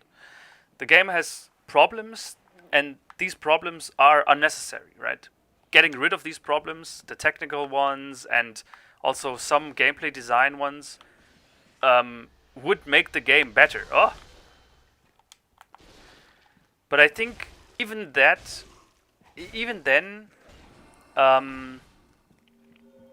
I'd say that it's still a very enjoyable experience all in all, and very powerful towards the end even.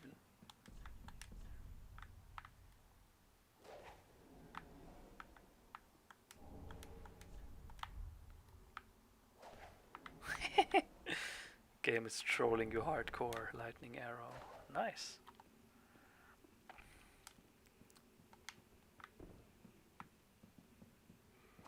The Omega chick. Yeah, Sabrina cannot be replaced. That is indeed true.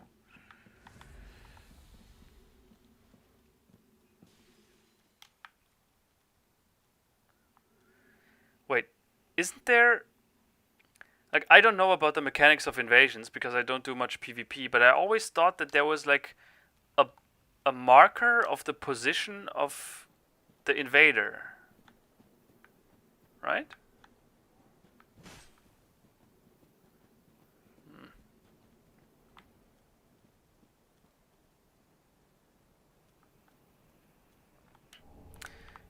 Yeah. I mean, I think The Last Guardian kind of played heavily into this inter-species friendship, right? To how it is, like if you have a pet, for example, and I get that might not be as powerful for many people as Shadow of the Colossus was, because that was just a human tale.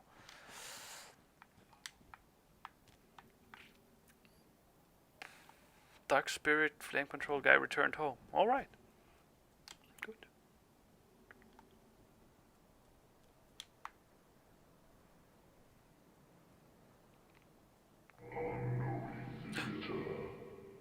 Return from whence thou camest.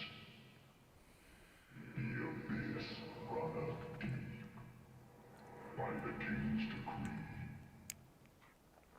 none may disturb our mistress's slumber. That voice is fucking badass.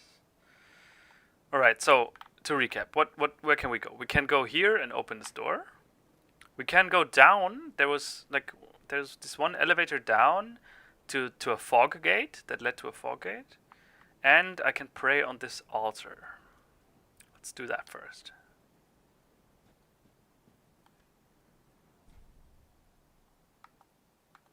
Huh? What is this? Oh, didn't I just get one of these spear items? Where is that?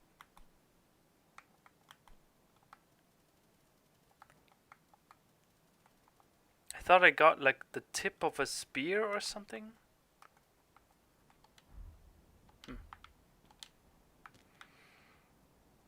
Oh, PewDiePie is always streaming when I'm streaming? Oh, well. Oh, well. Yeah, but as I've mentioned on a few occasions before, goodbye, SKR. I quite enjoy having this be like a small, tightly knit group.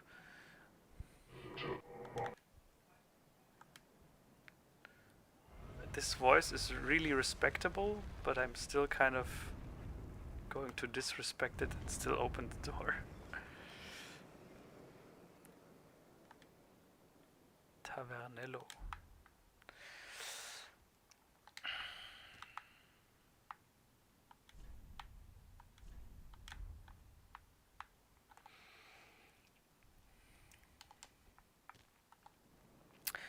For example, I don't know how many of you guys played WoW during Classic, but back in the day, raiding was incredible.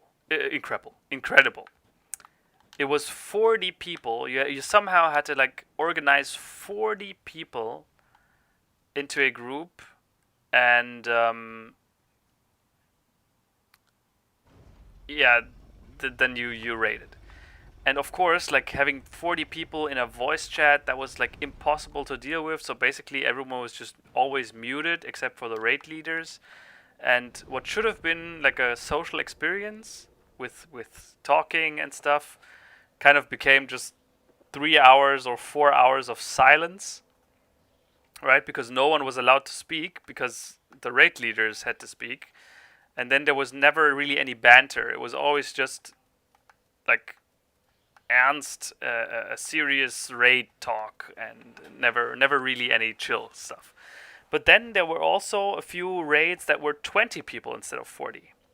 And the best one of them all was Zul'Gurub. That raid is incredible. Like for I don't think there are some good raids in World of Warcraft history, but Zul'Gurub, I have very fond memories of that. The mechanics at that point in the game, the mechanics that Zul'Gurub had were like so off the wall crazy. Yeah, that was very cool. And since it was just 20 people, it was a lot more chill and a lot more like relaxed. You still had like raid lead, but now it was no longer that everyone was muted. And it was just a chill experience. Even though you had to really focus and raiding was very hard back then, right? But still, it was a lot more chill than raiding like Blackwing Lair for the 1000th time and still not being able to talk. And I feel like these streams with 20 viewers, they're kind of like a Zul'Gurub raid. except you know, there's no you guys aren't in the voice chat with me, but you're in the chat and can interact, and it feels like it has this chill atmosphere of Zul'Gurub. Anyway, what did I want to do? Oh yeah, I wanted to first check out the. No, this is not the correct direction. First, I wanted to check out that one. What just happened?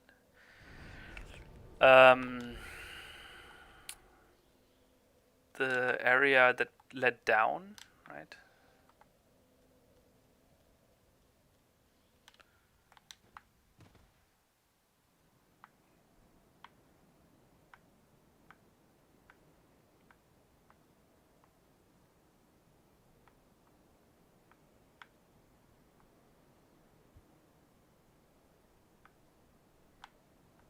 There's one ladder that led very far down, and there was a fog gate. I'm gonna check that one out first. Why are there so many summon signs? I don't know. I think I'm now reaching the 120 soul level area, and as far as I know, that is like where most people stop leveling or something, and it turns into PvP, and that's where the meta is. And I think that's why there are so many summoning signs.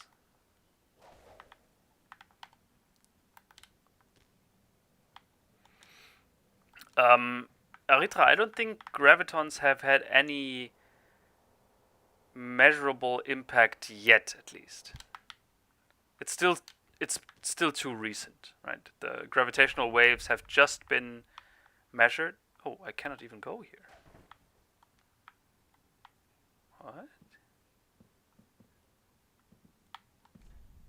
Tough enemy, try down and then play dead.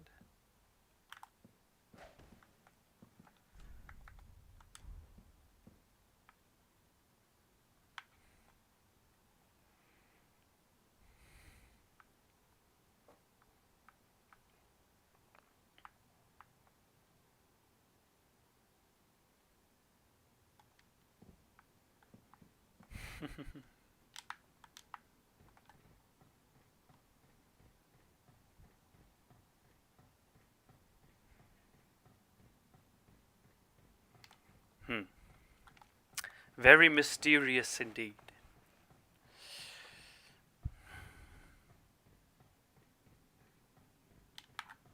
Anyway, okay, then I think then it's just time for me to tackle the boss. Okay, boss.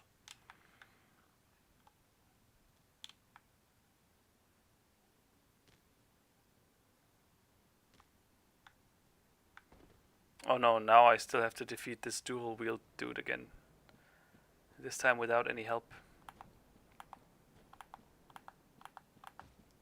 Man, he looks so imposing and...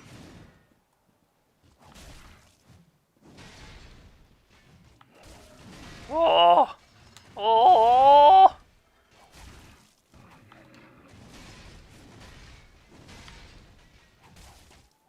Man, what is this weapon? It doesn't look very nice to wield, honestly. Oh my god! The hits are so like he hits with both weapons, but the hits are so are spaced like so far apart that it's hard to roll dodge them. At least, you know, after on the first encounter here.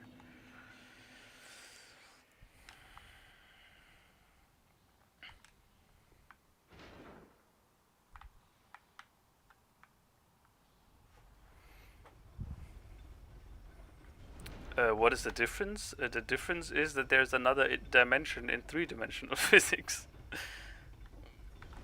I did one explanation of dimensions in an earlier stream, right? That dimensions is just a mathematical term to describe how many components vectors have. And he has a second attack.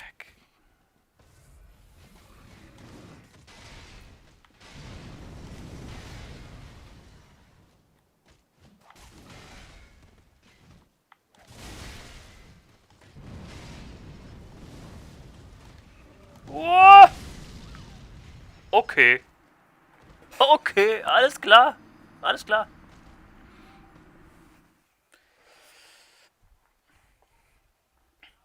Oh, Sabrina just made a good point. There's one thing that I especially loved about Final Fantasy VII Remake. I forgot. I totally forgot to talk about that. The best scene in the entire game, and that it really goes beyond the game itself. It was a statement on gaming as a whole, at least for me. It was towards the end of the game. You're in the headquarters of the Shinra company, and there's you have to go like from the... You have to go to this 59th floor. And you enter on the ground floor. And then the game offers you a choice. Take the elevator or the stairs. And I thought, like, the game tells you that, you know, if you take the elevator, it might not be safe and you might get discovered. So I thought, okay, I'll take the stairs then. Let's see what the game does with this. And I shit you not, the game has the audacity to then make you fucking walk 59 flights of stairs. It's like it's more than 10 minutes of just walking on exactly the same looking stairs. And I thought, like, that was... I couldn't believe it. I couldn't believe that a modern video game actually had the balls to do that. To make their player experience this. And I thought that was such a big dick, incredibly bold move by the developers. I just loved it, and it's so absurd. Like when you do something for so long, right? The same repetitive task for so long. There's like it becomes like a small little meta game where the characters are like exhausted, and the dialogue in this scene alone. Like this, walking up 59 flights of stairs alone, mega awesome. It's such an incredible scene that feels so out of this world and so out of this time, and it's a reminder of what video games were like back in the day. Because back in the day, that would have been just what video games did, right? There are 59 flights of stairs, you walk them up. Nowadays, it's like you're at the bottom, and then you see a cutscene, and then the characters are at the top and out of breath. Done. But it was just such a great feeling.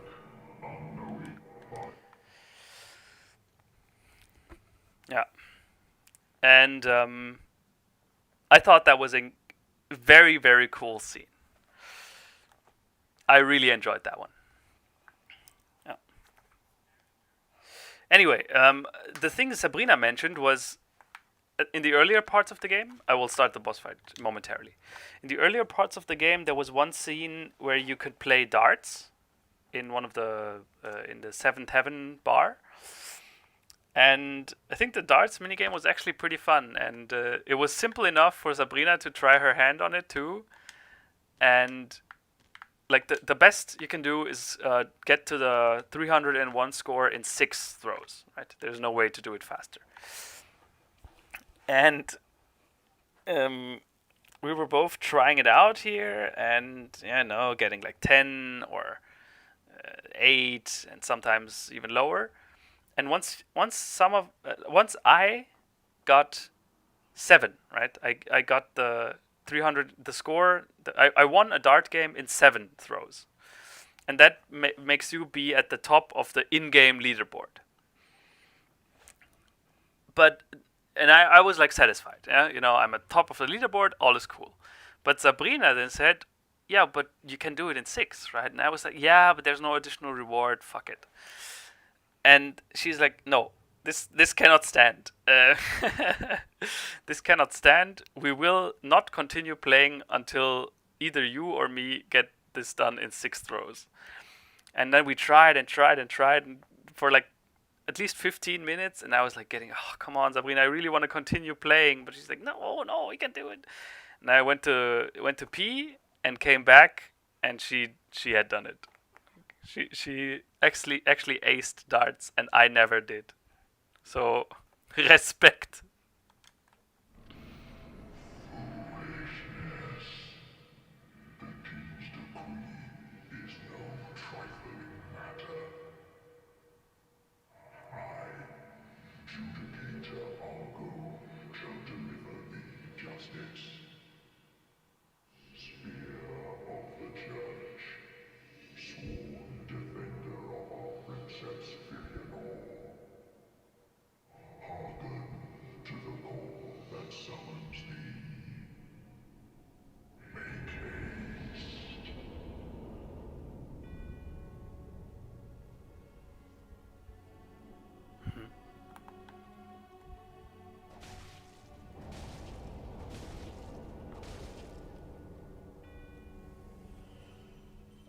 Spear of the Church.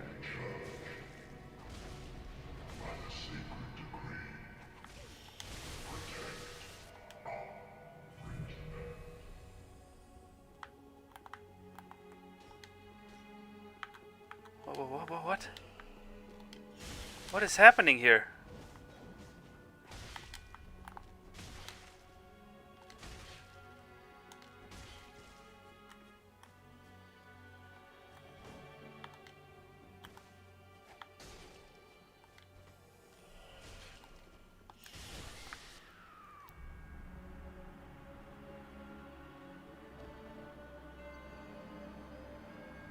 They're players? Oh my god, it's like in Demon Souls, the ancient monk boss. Oh my god, it summons players to oh, that is so cool. Oh, this is oh my god, this is awesome. Oh, this is like Demon Souls all over again. Oh, that is so cool, man. Ah, I totally wasn't expecting this. Yo, Gael. Yeah, but since this is a PvP boss, and there too, I am not ashamed to call upon the help of our guardian angel Hashmalim right now, right? Okay, I'm gonna try this maybe 2 more times, and if it doesn't work, then Hashmalim, you know, help, please. Also, I'm just gonna run past this guy. He has too much health. It takes too long.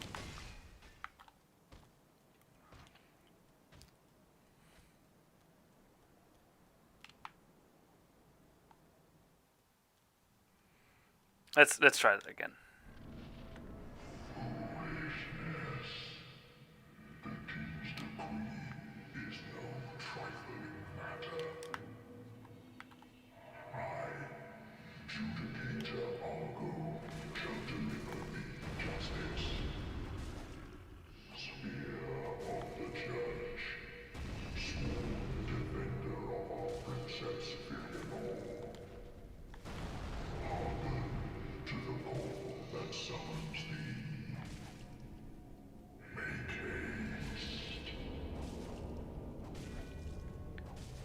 What if I kill him before he does like...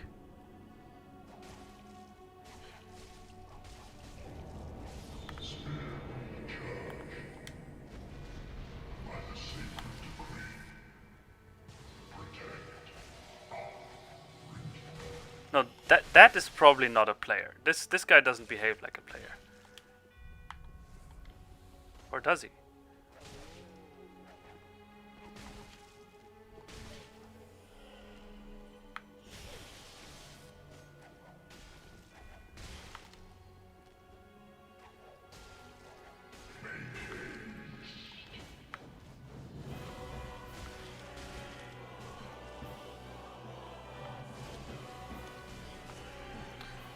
Oh, what? Another one?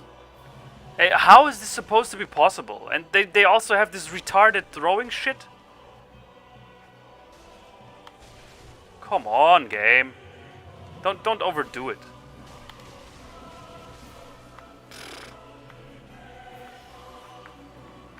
And how did he summon them? I killed that giant.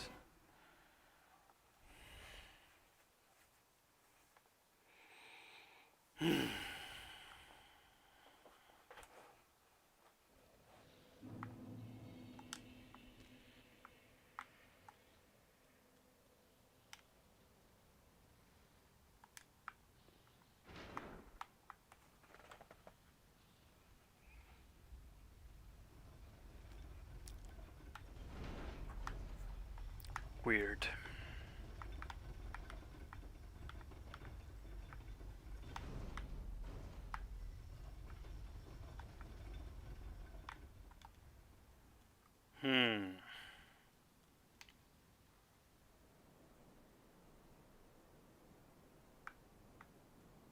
Attacking the giant doesn't affect the fight? Okay.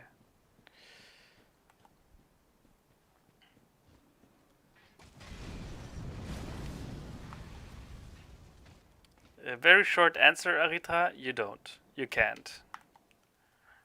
The faster you are, the more energy it takes for you to get even faster, and at some point, the energies become absurd. Like, too much for the universe to handle.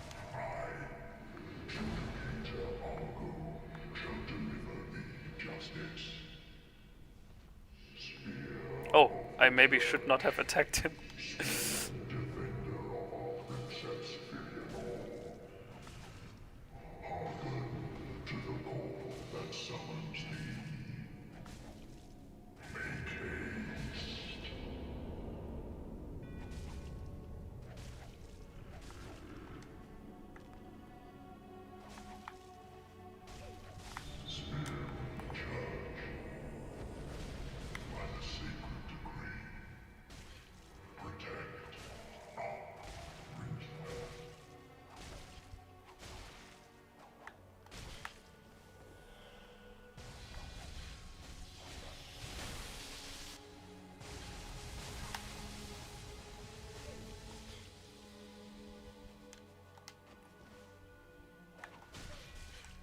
Man, this mechanic of the throwing knives is a huge pile of bullshit.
Oh yeah, now he's just gonna heal him.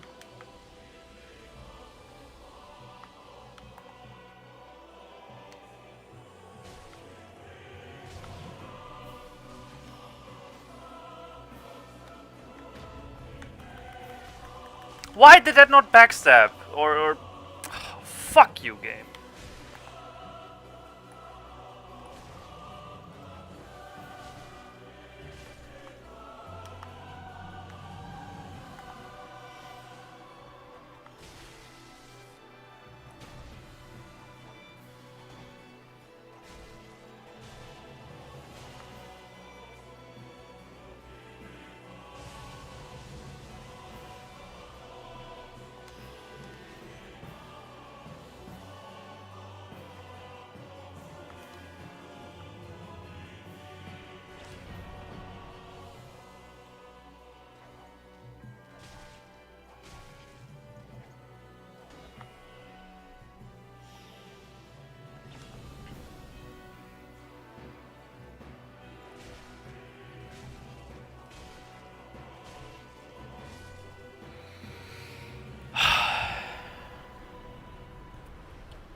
Sorry for that little outburst there. But I was so proud of the parry that I really felt this should have been a riposte. But okay. I don't know what build that player was using, but I'm sure that was one of the luckier draws that I got.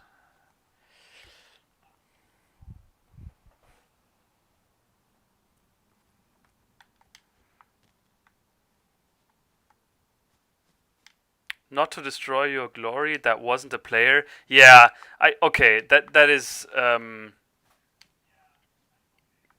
that would explain a lot. That really didn't feel like a player. And also the painting guardians also didn't feel like players. Only the blue ones are player? Wait, wasn't he blue? I don't remember.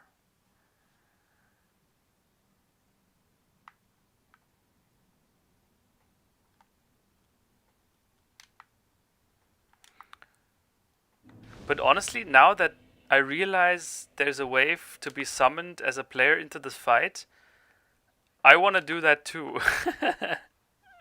How can I...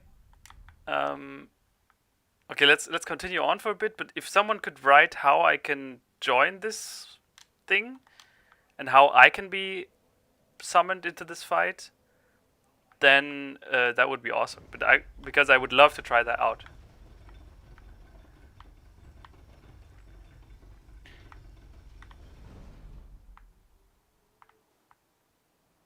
Where am I, by the way? Okay, I'm in this...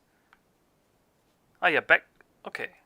So, straight ahead is where the DLC started. Then you go across there, and then you go all the way down into the swamp area, and then on this church here where my head is, you go left and then under, and then on this, in this rock, you go through this dungeon area.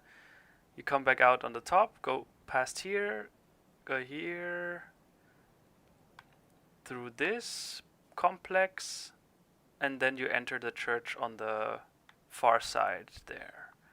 You fight through the church and go into the elevator here, and now okay. But wasn't there like a free floating tower somewhere? Oh, it's up ahead. Okay.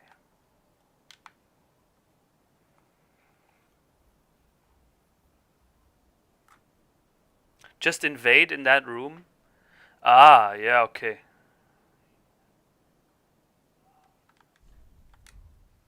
I'll try at some point. Woman ahead, therefore long. Jesus, these comments.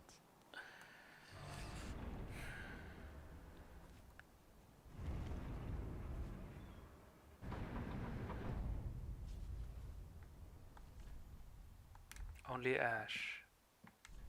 Let there be death. Be wary of night.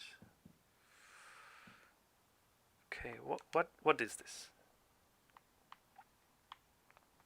Oh.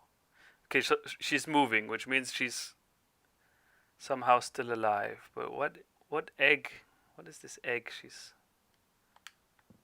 clutching there? Okay.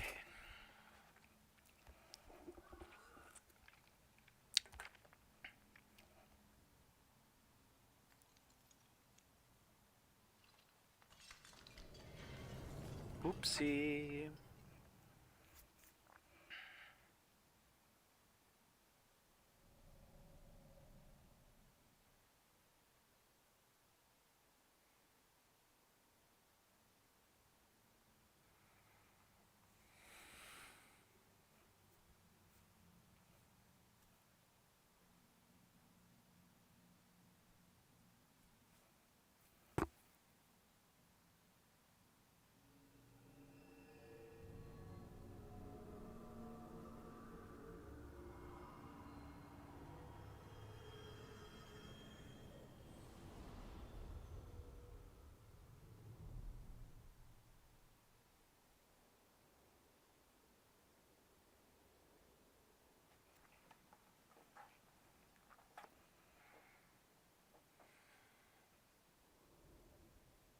Oh.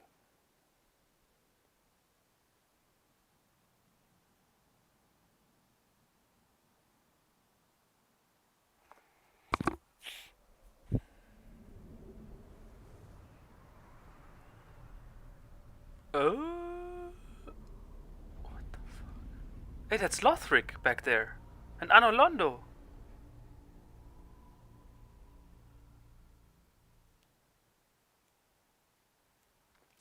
What the fuck just happened?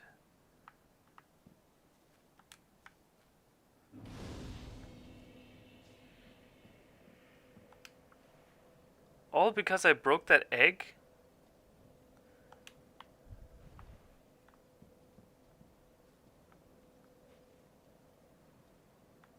So yeah, this is where I came from, and now this is all crumbled, and everything is just... Oh, that one ash message said only ash. Everything is ash. This entire world is... Oh my god. Oh no.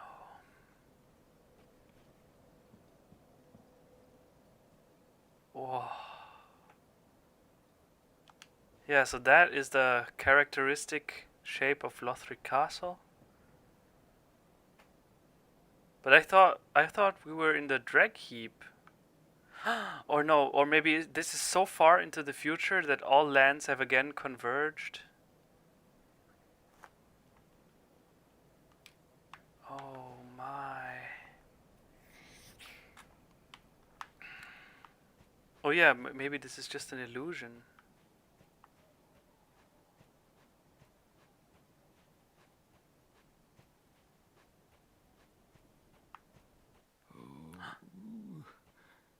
Really, no. Help me, please. Red Hood is come to eat us, to eat our dark souls. What? Looks like he's like an important person with the crown, but he's seen better days.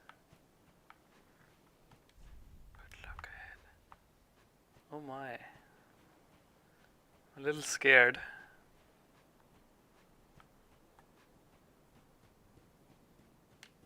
Maybe I should have spent my souls.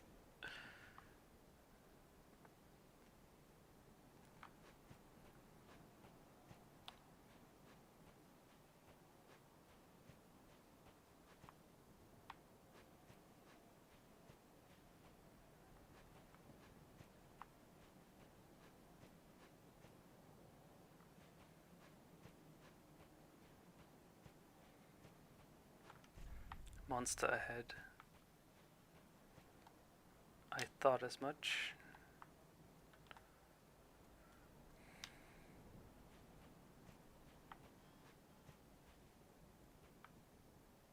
But where?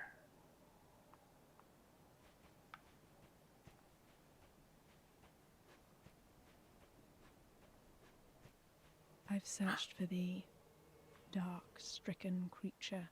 I am Shira, daughter of the Duke, descendant of gods, and trusted friend to Medea.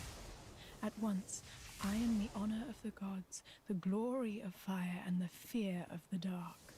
Thou shalt not go unpunished for thy treachery, thy profanity, and thy shameless yearning.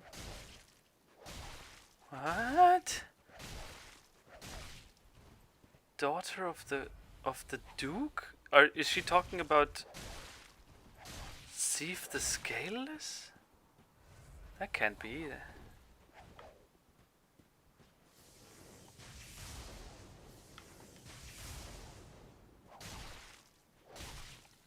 What is that weapon she's wearing?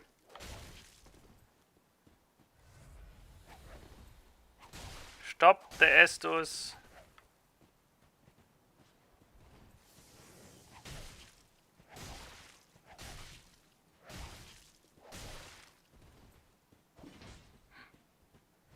How much do you have? Stop it. Oh. Ha.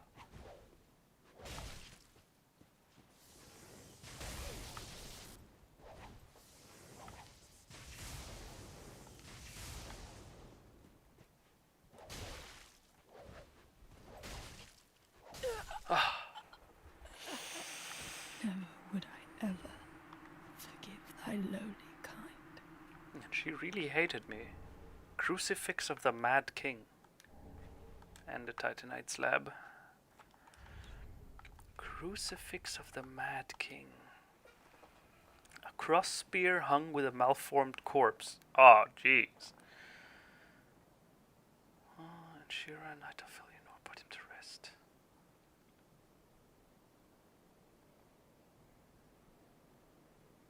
Ugh. That's it here, right?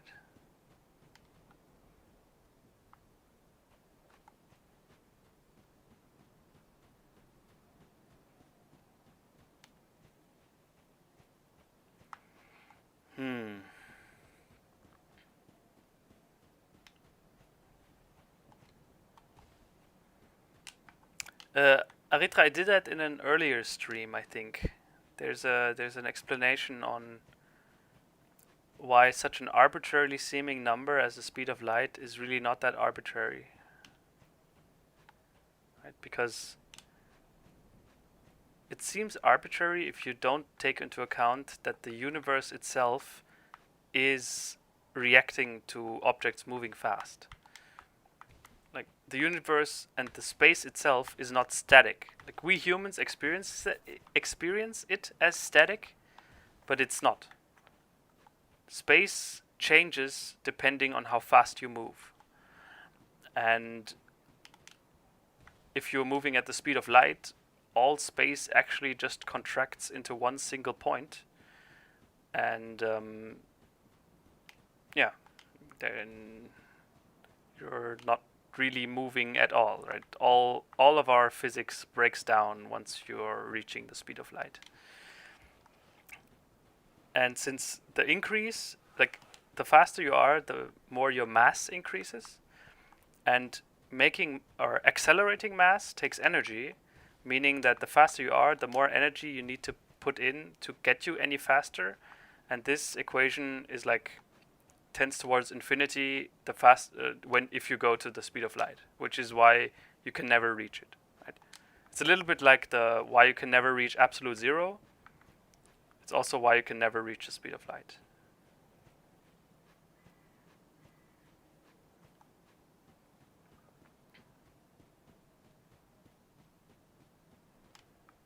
Well, I mean, what do you mean? Why isn't it more? For the person or for the object moving at the speed of light is actually infinite because you're no longer really moving because all space has contracted into a single point. So there is no way to get higher or to move faster because there is no longer any movement at all once you're at that speed.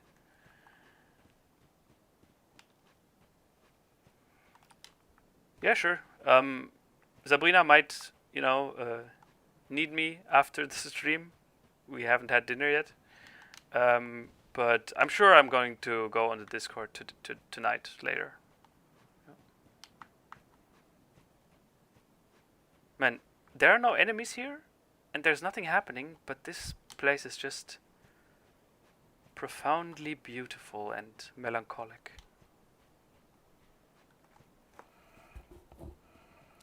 What happened to the Crawley guy?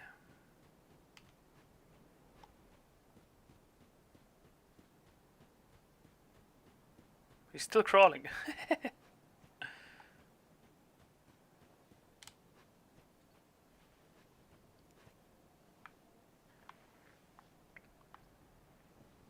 Let's see if he makes it. While he crawls, I'm gonna quickly go pee-pee. I'll be right back. And get something to drink.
Okay. He has almost made it back to the Filianor. However, I mean, what does he hope to find here? The Filianor is kind of a rotten corpse. He crawls, then dies. That's a kind of anticlimactic story.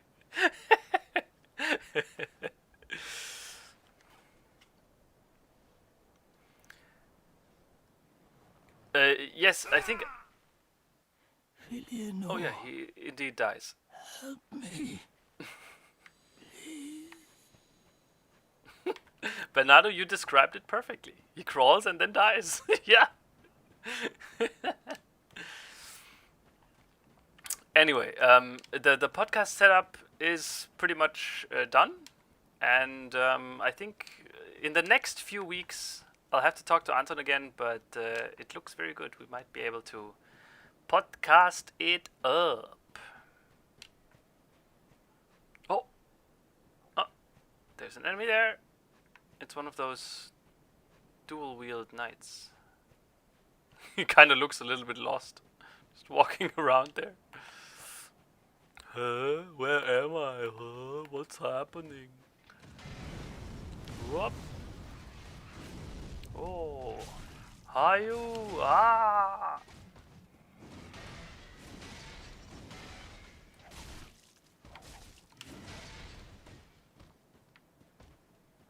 Man, how is he has to like put the weight of his whole body into his moves with this sword? It's very cool that is what it looks like.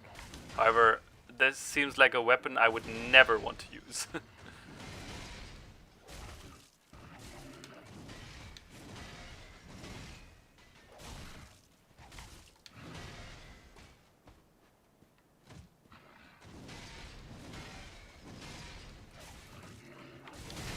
Hey, normally he's like...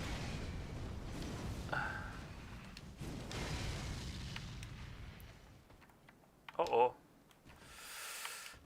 Almost made that mistake again.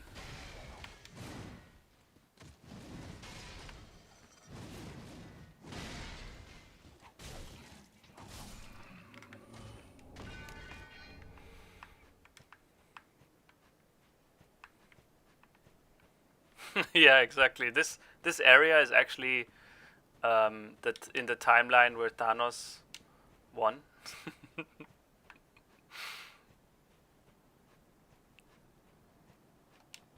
Oh dear, Aritra, what kind of question is that? I cannot answer that.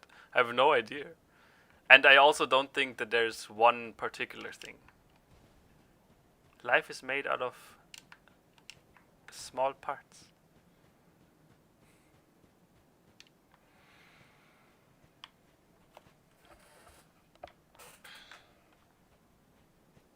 Oh.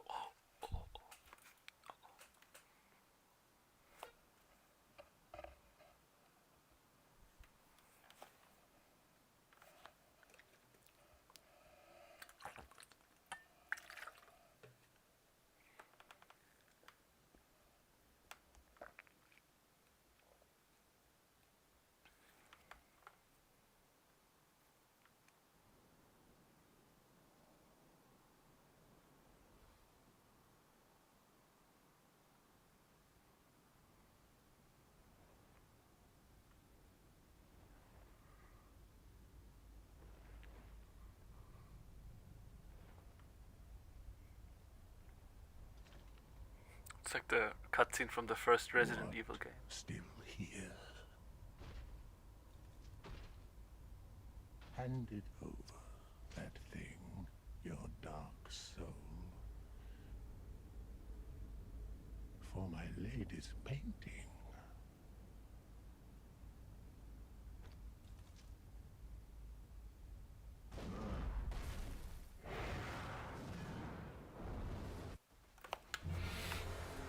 Wait, that's Gael? He didn't look like that.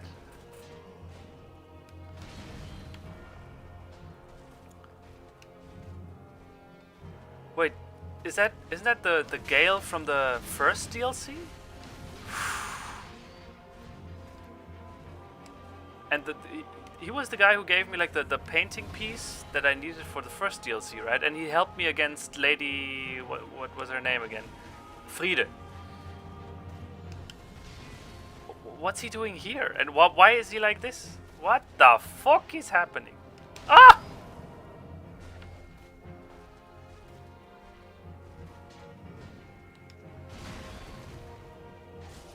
Yeah, I did damage to him. All is good.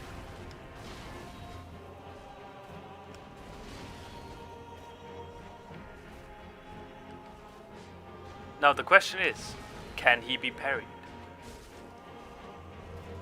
Probably not. Whoa.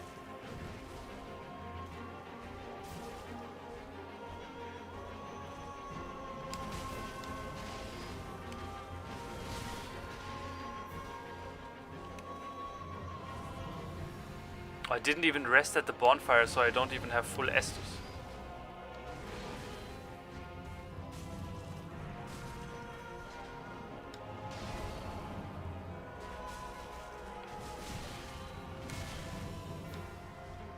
Okay. Oh my god, and his health. I've barely even scratched him.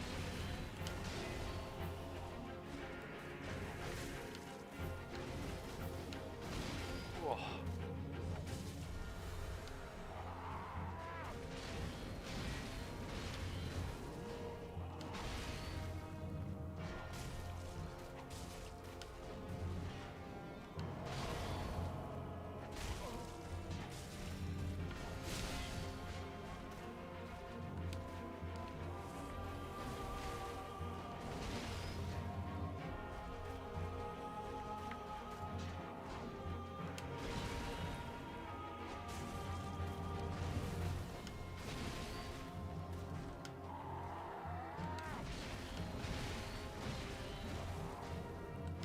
Oh, scheiße.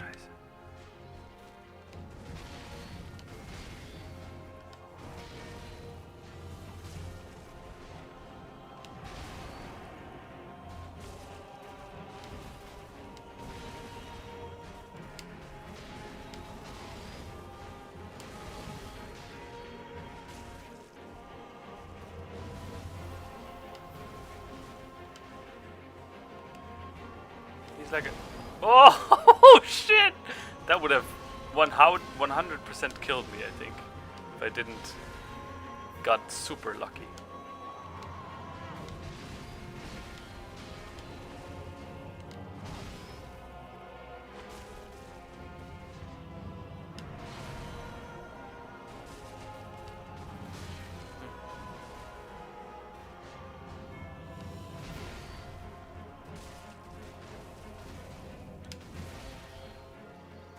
And his movement is extremely hard to read, because he moves sideward, like to the side so much.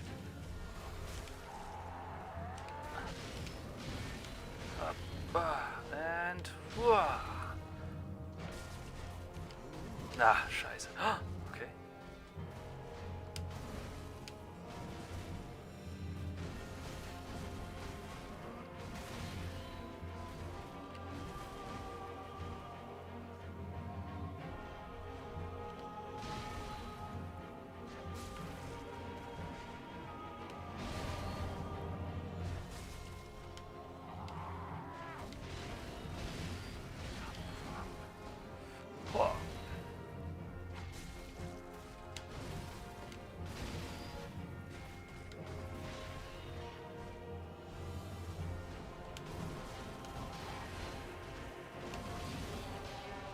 No. Oh.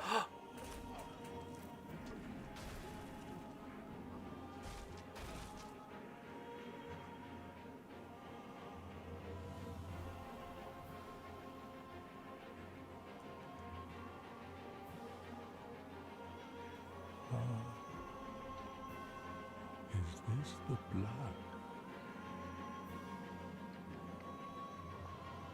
The blood of the dark soul.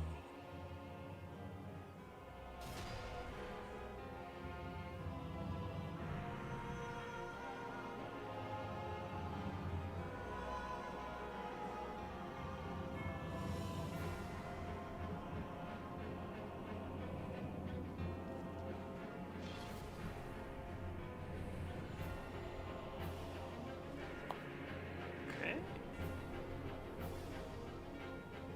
Phase 2.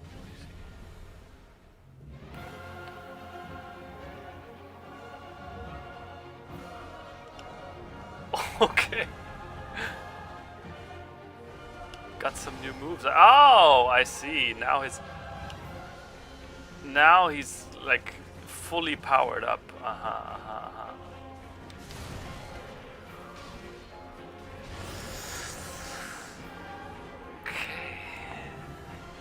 Okay. Sorry, I completely forgot that the world outside existed. Let me scroll up and read chat for a moment.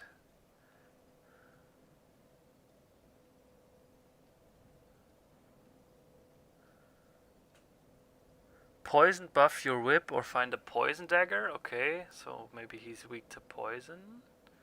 Otherwise he'll be fucked. Slav Knight joins the battle. Gopnik style.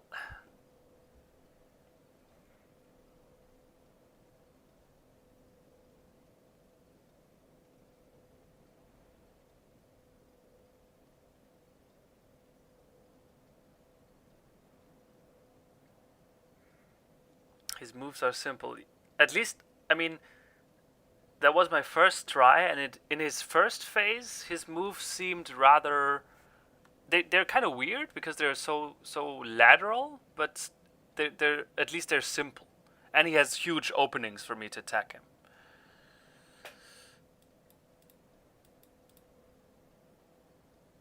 Yeah, rolling towards enemies sometimes causes them to miss. Like the demon princess and the demon from below, that boss fight had many attacks where if you're too close to the enemy, he's just gonna miss you.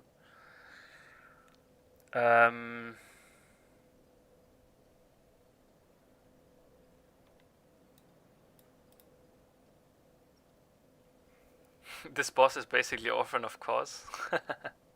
Wrong game though, different mechanics, I'd say. He needed a dark soul for his niece's painting. So he went and devoured all dark souls. Yours is the last one. Okay, I still don't understand where in time I even am or what this black egg was, but we shall see. We shall see.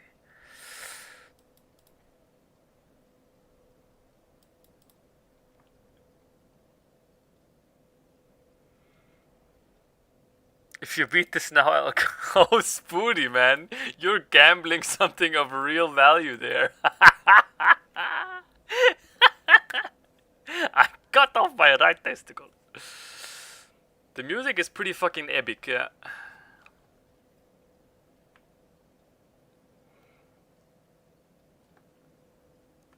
Aritra always getting back to, not the game, but getting back to the real world.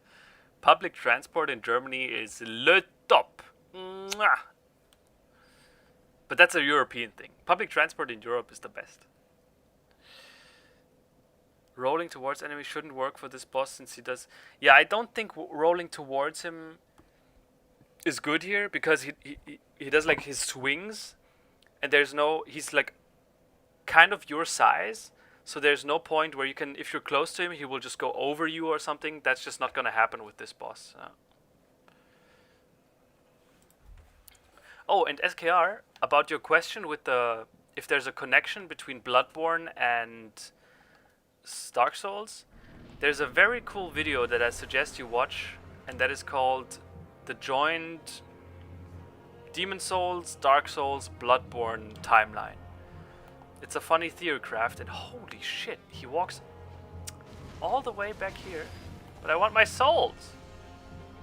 I'm just gonna get my souls, and then pour it out. Ah, poured out again.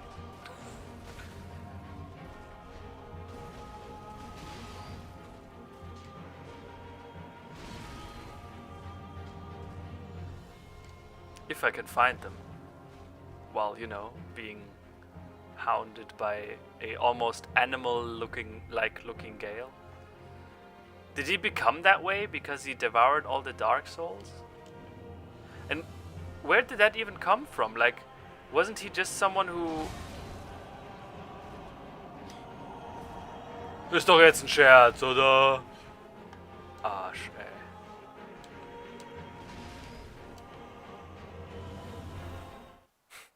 That was like literally the last frame where he stabbed me.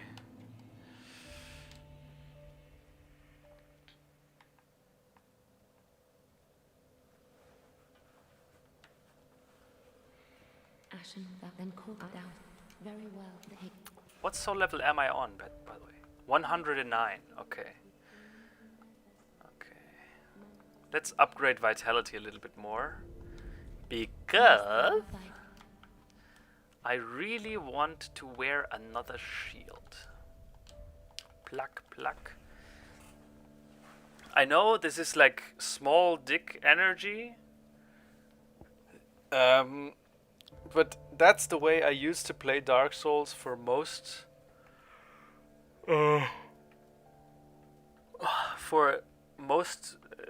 times, like as long as I can remember, was to just put on a shield that blocks and then just block. But I just realized I don't have enough strength. Wait a minute. Maybe we can... Ring of Favor... I was thinking about maybe just wearing a ring that gives plus strength. Although how much strength? I just need 1 strength. Just need 1 more. Ah.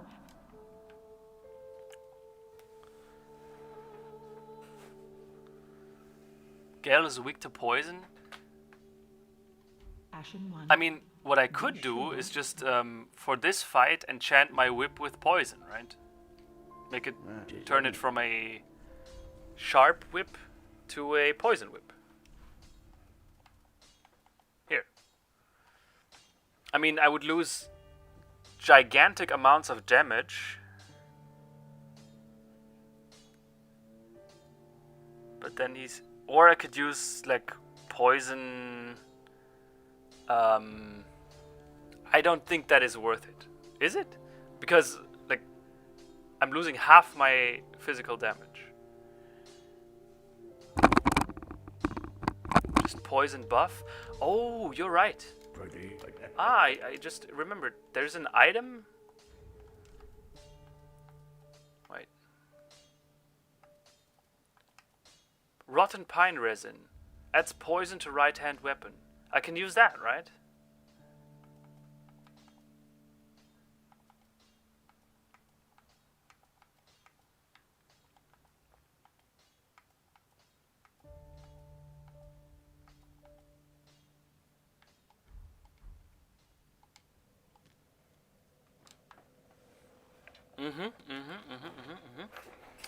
And wait, you say shields don't help?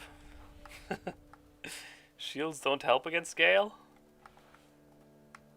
But doesn't he, like, just have a... At least his first phase looks to me to be pretty much just physical damage.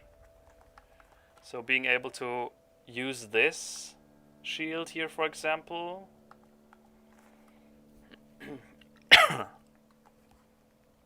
Stone Parma. It's extremely heavy.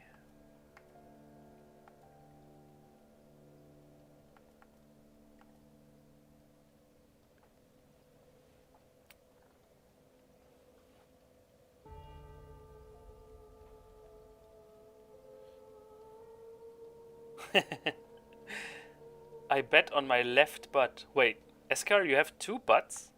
Oh, wow.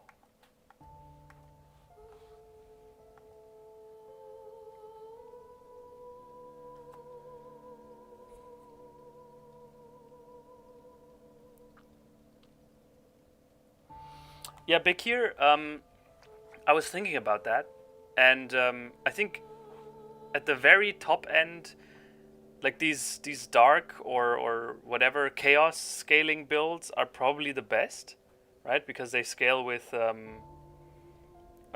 intelligence and faith, and then you have the inherent stat scaling of your weapon. But that's really not one of the builds that I wanted to do. I wanted to do this like as small brain and straightforward as possible. Yeah, Hashmalim. I don't think like this boss fight. I am at the moment. I'm still hopeful that I will be able to make it. Yeah, these need 14 strength, but then I have a lot of dark resistance. Although I don't know what kind of damage he does besides physical. Maybe I'll just remove this ring. How much damage does this cost me? Yeah, very low. Very little damage.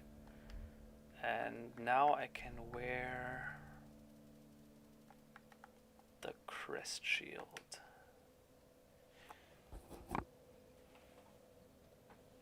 greatly reduces dark damage. I think he does dark damage. These weird red glowing skull things.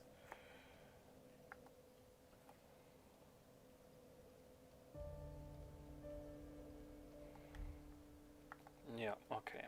Let's use this. And I still have a little bit of weight ratio left over to maybe look for something that has more dark resistance. Iron Dragon Slate, that's possibly too heavy. What about Gael's armor himself? Do I have his whole armor set? Slave Knight? Oh, yeah. I don't remember when I got it, but...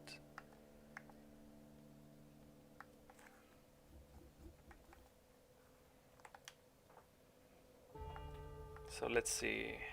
Oh wow, all these heavy armors have abysmal dark resistance. Friede's helm is really among the better ones there. Yeah, these light armors have quite high dark resistance.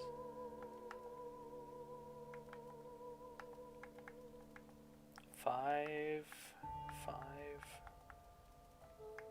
Minus 30.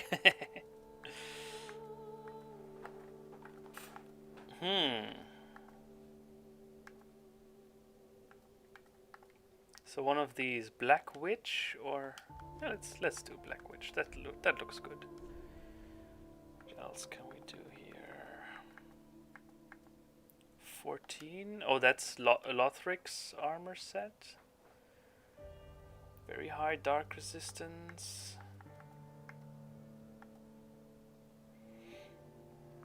Alright, see you soon, Hashmalim.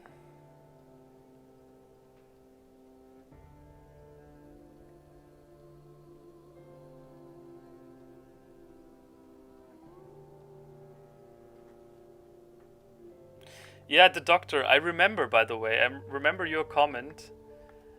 And I still stand by that. I still think that while streaming, I play the game differently. But I also realize that what I gain from streaming is I play the games in a different manner, but that doesn't mean it's in a worse manner. It's still loads of fun. And while yes, it is true that I play the game differently, I still thoroughly enjoy, like, I lose something by not being able to fully focus and immerse myself, but I still gain something by interacting with you guys, which is very enjoyable.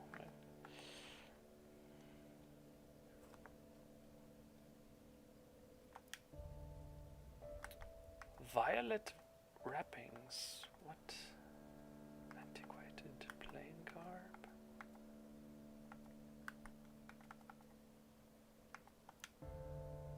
Who wore this armor? I don't remember.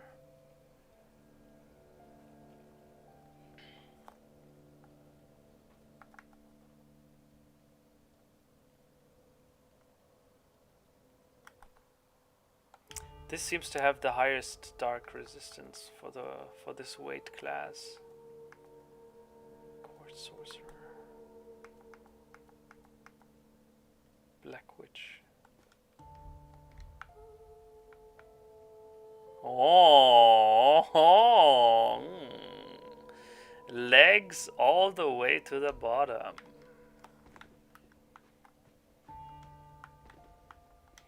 Alright, see you later, Spooty.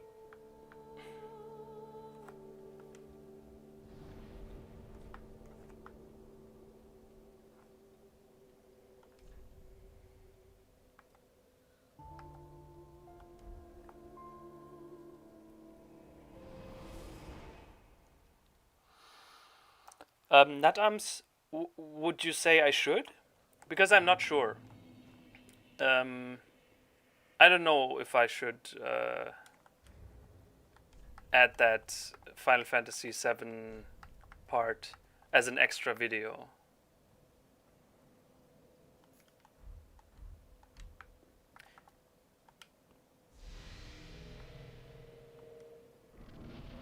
Oh, no, no.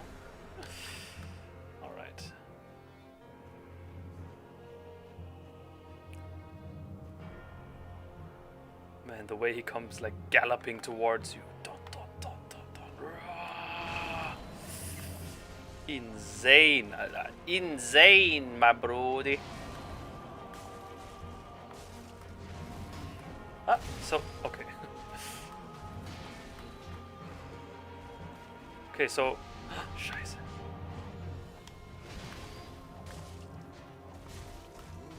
So it seems, at least in this phase, he does purely physical damage.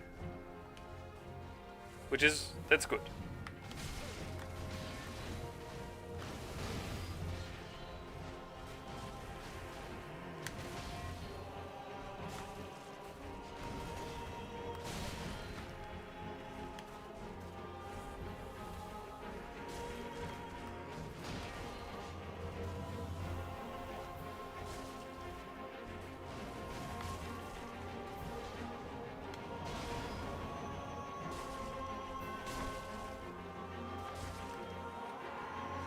Oops. Ah, and I wasted 2 rotten pine resins. Scheiße.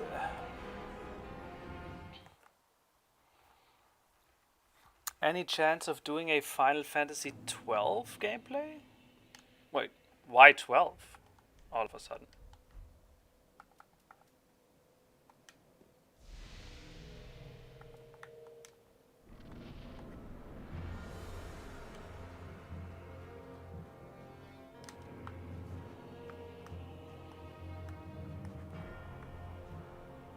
Yep.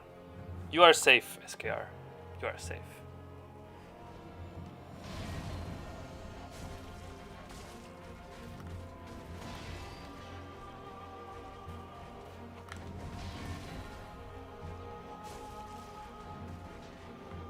I really don't enjoy this temporary weapon buff playstyle because it always makes me like rush and over aggressive.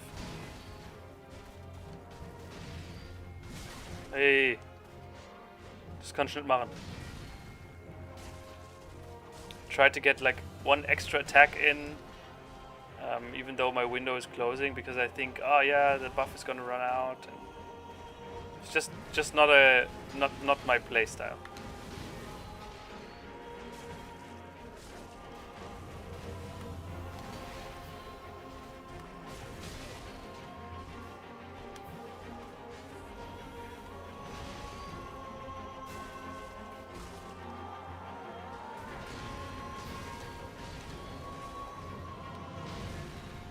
And see, now the buff has run out, right? The poison buff, and I still didn't even poison him.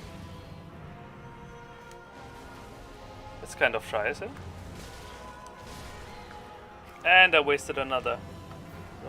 This, like, I know if you know what you're doing, using these buffs and stuff is kind of cool in Dark Souls, but it just doesn't feel good. It's really just not my playstyle.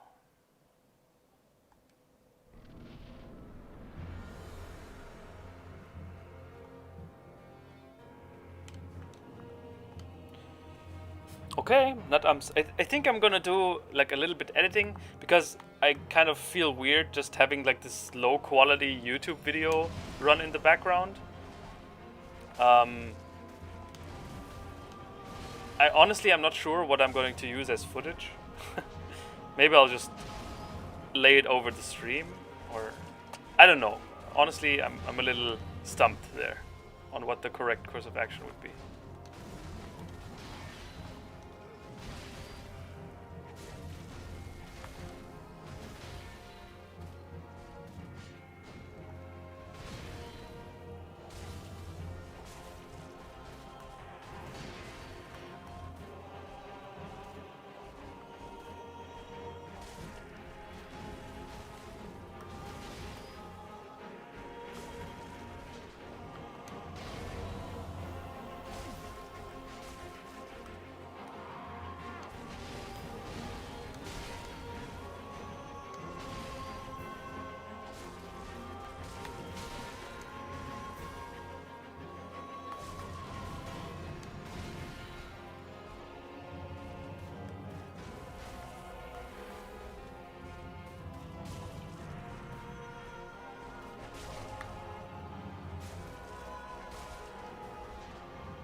Bye. Where did he go? Okay. Congratulations, Gael. You've kind of played yourself. Okay. Yeah, I mean, Bernardo, you saw what the whip did to him, right? He fucking yeeted himself out of the game. Ah!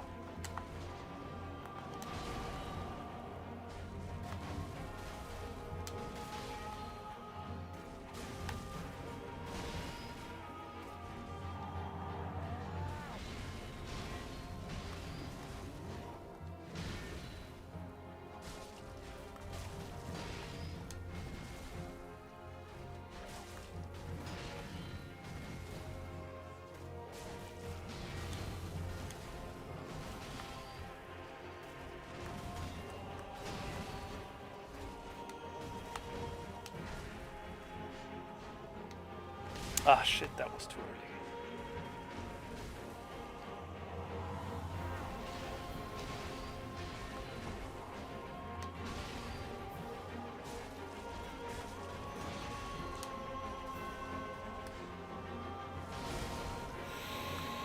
Dumm.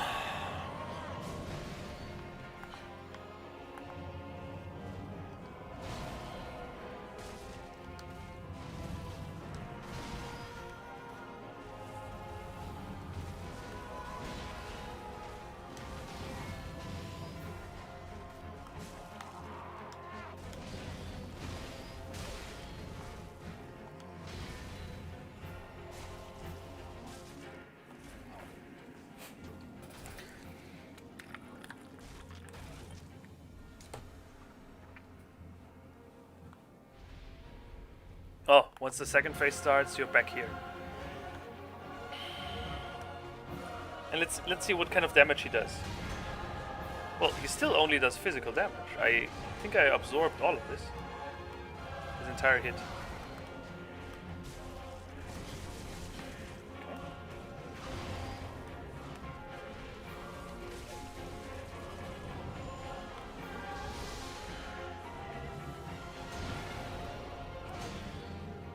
Okay, yeah, blocking against him really doesn't help much. You are right. Oh, he looks incredible. No, I don't know that mod. But I'm also not that interested in mods, honestly.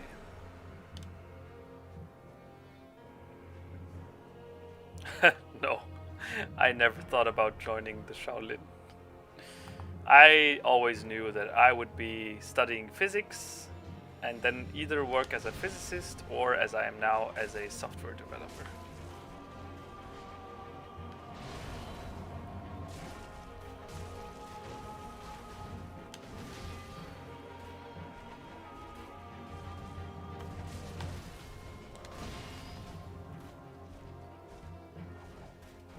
Fuck this high ground.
These long-range attacks are rather easy to punish.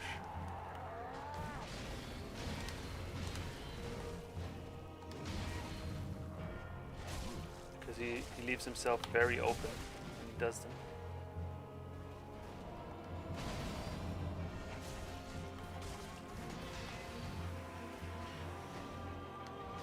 And this attack as well.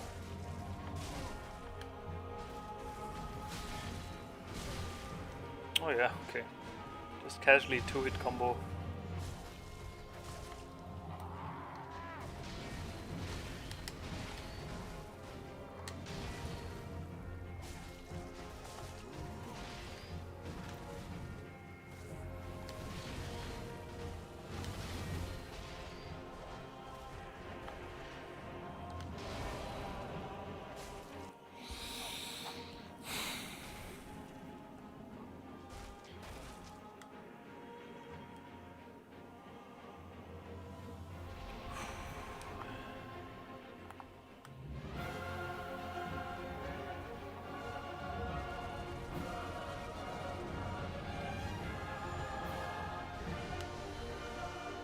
These return to him, right? So. Oh! Oh, that's nasty. Like his cape is now also a weapon?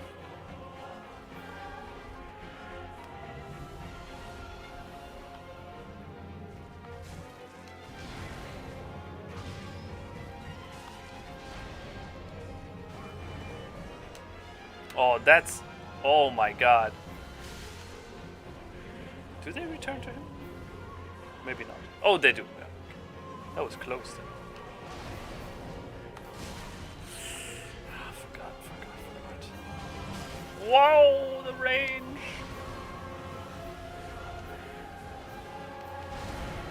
Wow.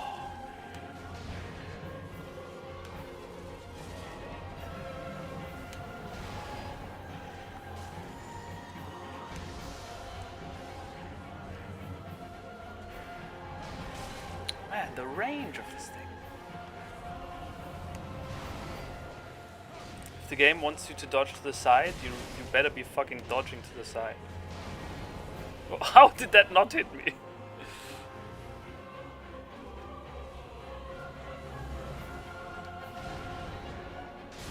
Ah, scheiße.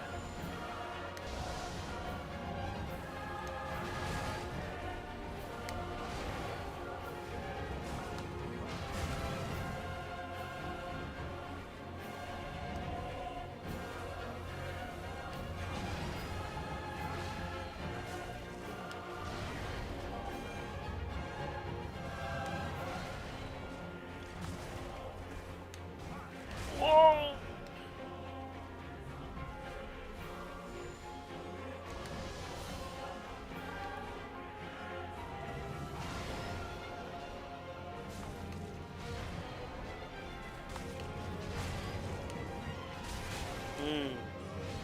Wow, that combo, eh? Bruh.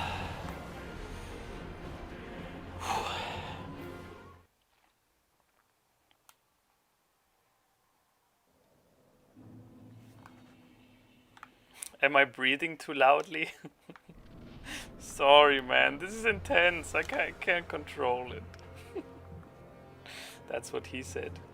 I did never say that ever, but other beta males are sure going to say that.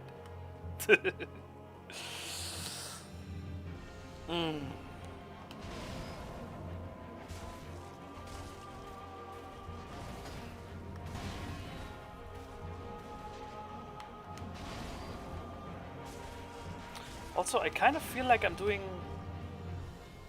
low amounts of damage, which is weird. Like the whip, usually the whip's weapon damage was okay. Or is it just like his health pool is just so insane?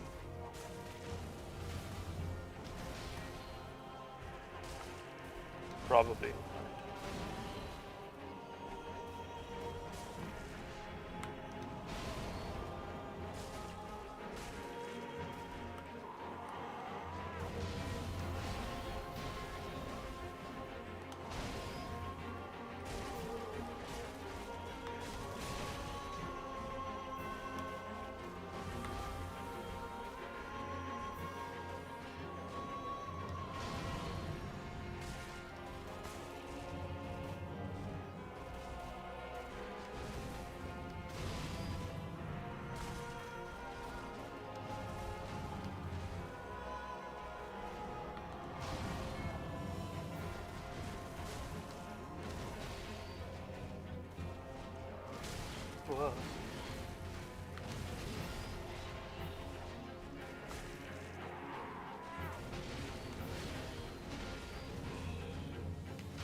Oh, man, that one also didn't hit me because of the height difference.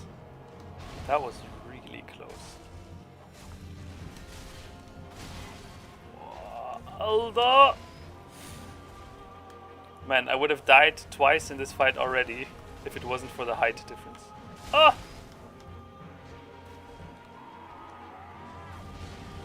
No, I'm stuck! Oh.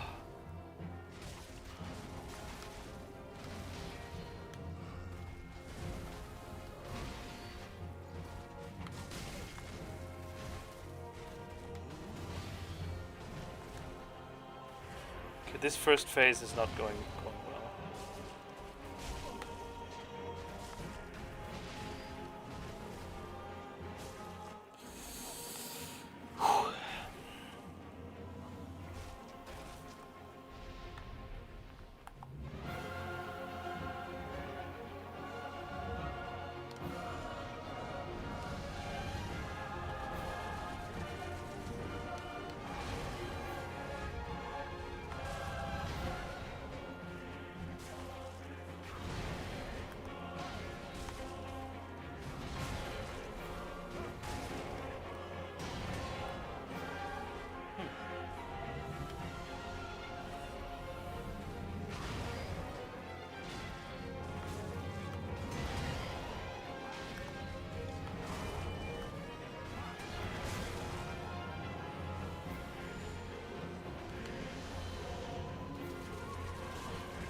Ah!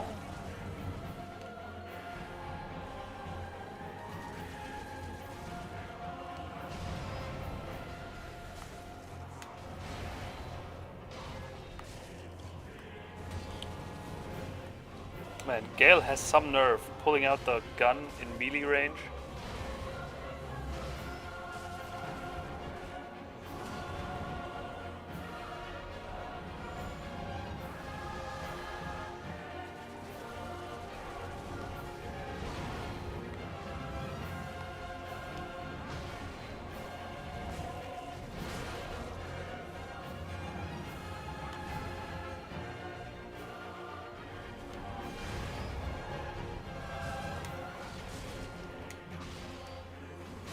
What? Oh no! It was going well.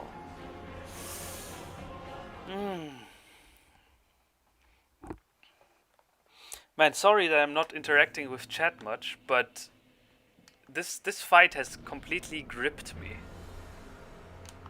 I think the setup of this fight was a little bit weird because for some, like, I was totally not expecting Gael for some reason. But the fight itself, oh boy.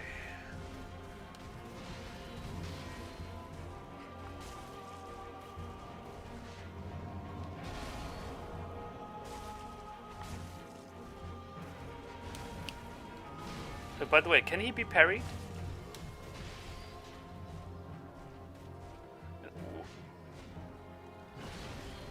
Probably not.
Fuck the souls.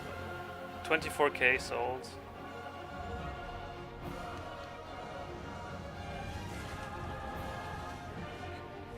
Apparently I don't. Fuck the souls.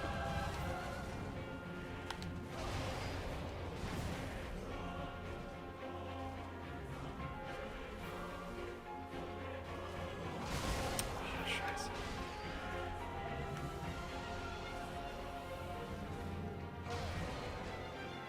Scheiße.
What's happening? What? Lightning! Ay! Oh!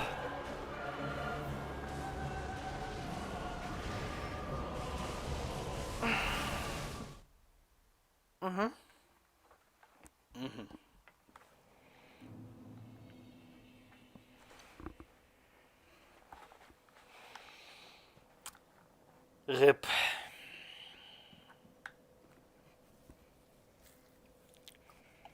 Okay, the last phase... The last phase looks pretty messed up. Honestly, the feeling I had just there was the same feeling where I first fought the true final boss of Sekiro, because that one also has 3 phases. And in the last phase, the game also goes completely nuts and has like lightning strike the entire arena and... Okay. The attempts here take really long because he has so much health.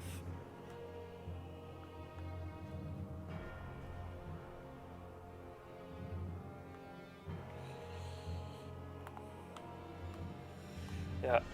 One of the things that I didn't like about Orphan of Kos, or that I thought was a little bit anticlimactic, was that Orphan of Kos didn't have phases.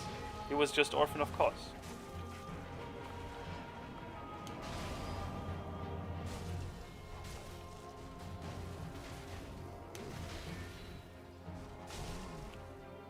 And I think phases are what make bosses epic. A boss without phases, I have that same thing like Anton, right? He says Wesker is one of the best boss fights of all time because he has so many phases, and I agree.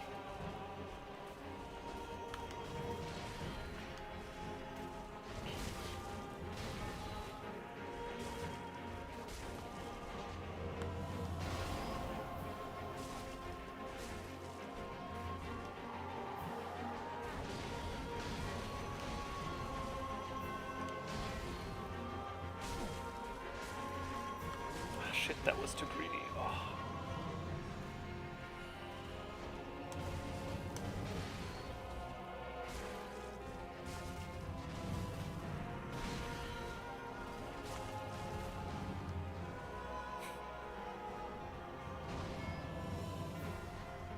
Wouldn't that be hilarious if Gael could just fall out of the arena?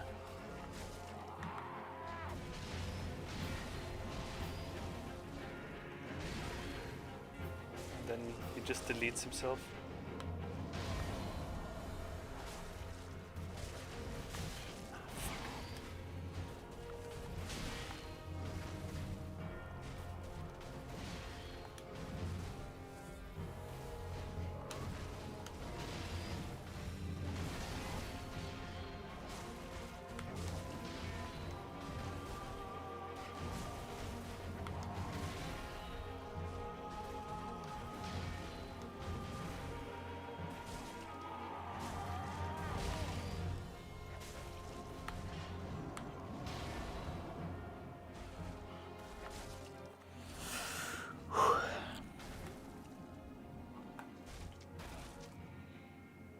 Yeah, Wanker Chief, I 100% agree.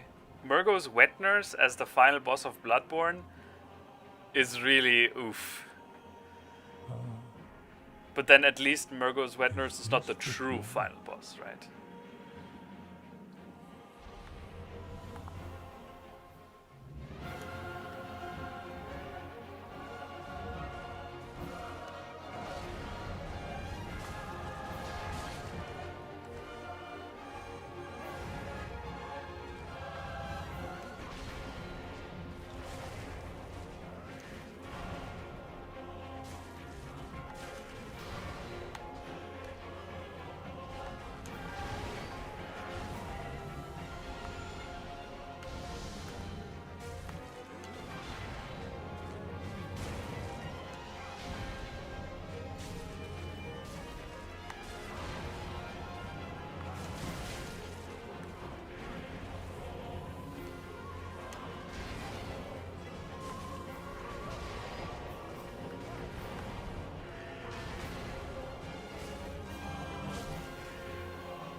Whew.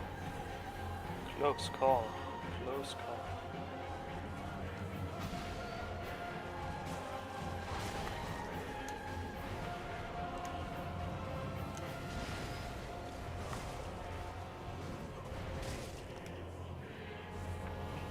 While it's annoying that his cape does damage, it doesn't do much damage.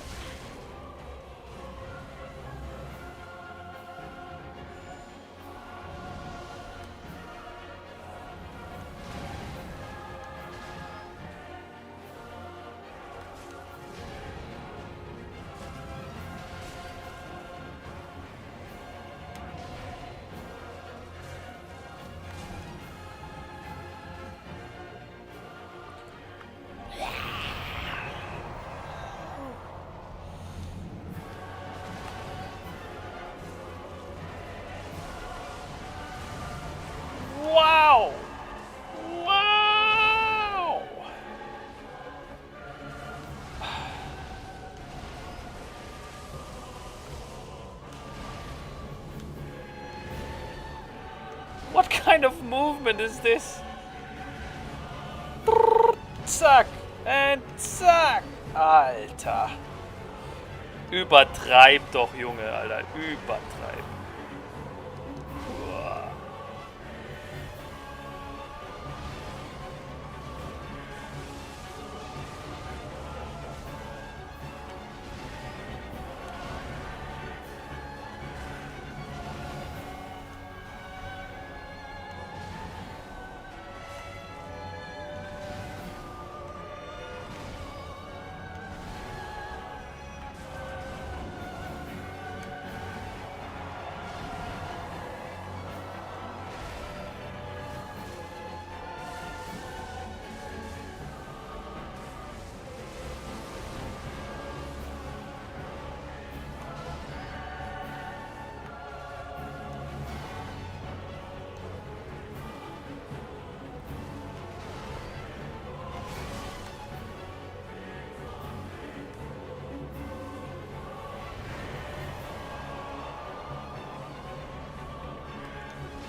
Nein.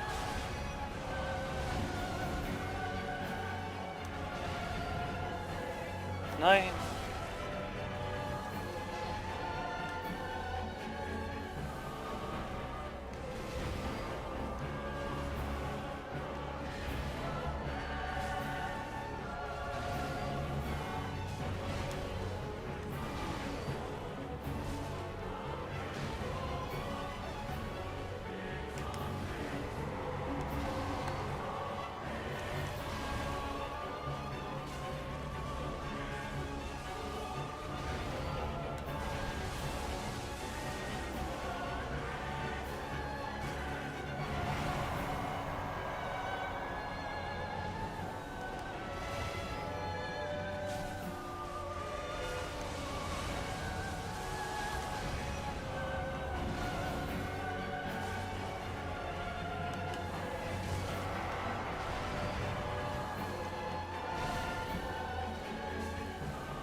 Yes!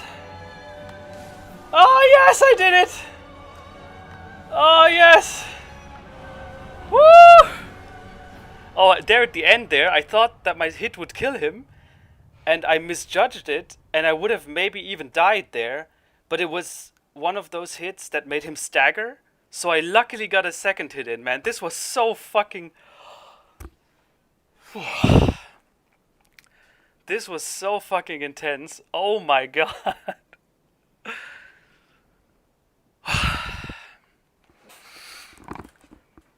Whew. Man, I'm shaking. Wow. Wow. Oh my god. That last phase was incredible. Like, wow.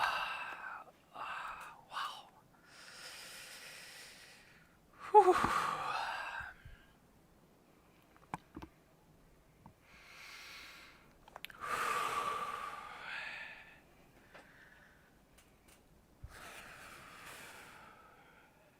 Man, wow.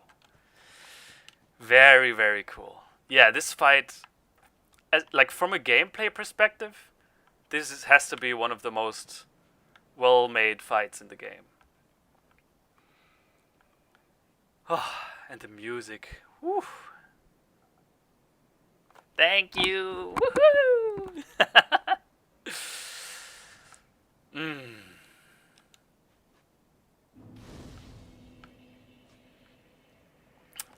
SKR, by the way, I don't know. I don't think Anton can give you tips in that regard. Don't know, honestly.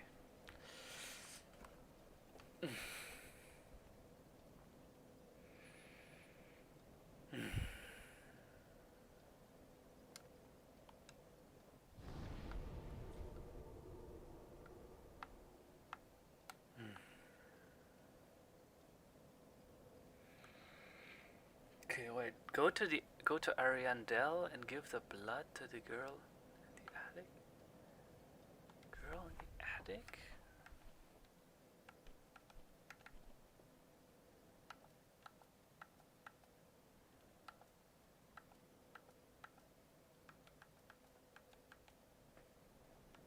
Here? Oh no, the attic of the church. Yeah. I think I remember. Oh yes, there was this painting. Yeah.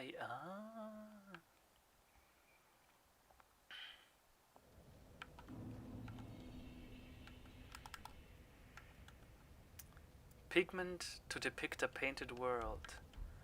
Oh, ooh.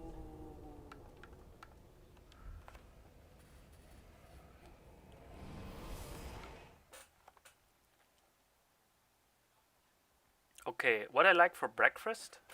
I'm more of a cereal guy, honestly. Oh, what? Hello? Am I walking into a trap? Everything's burning.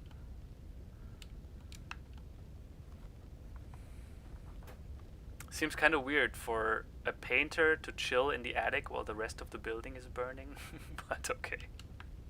Oh no, she's burning too. Oh yeah, let's just chill there. Do. I paint why everything burns. Da.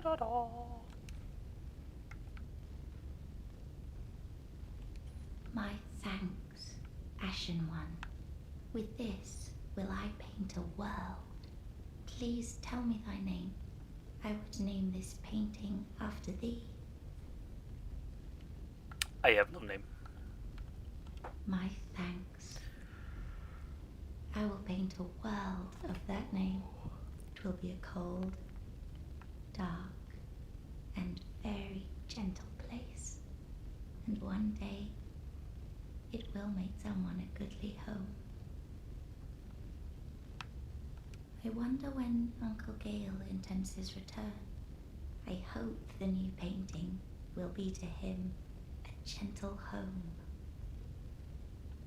My thanks I will of a cold one day.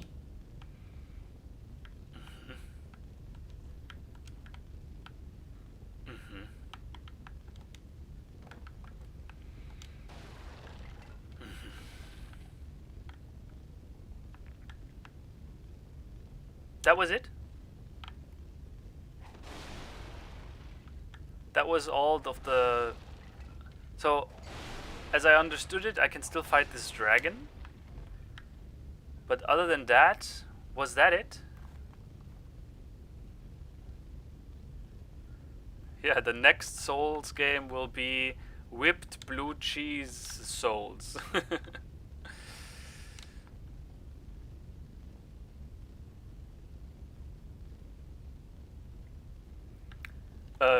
I mean, Pandi, of course.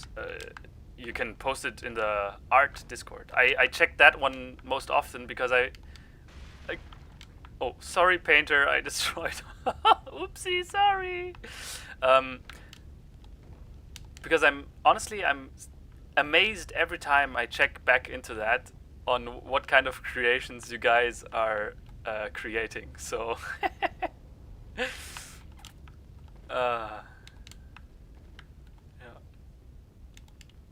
I will post on or post it in the subreddit. That might even be better because that's more public, so even more people will see it.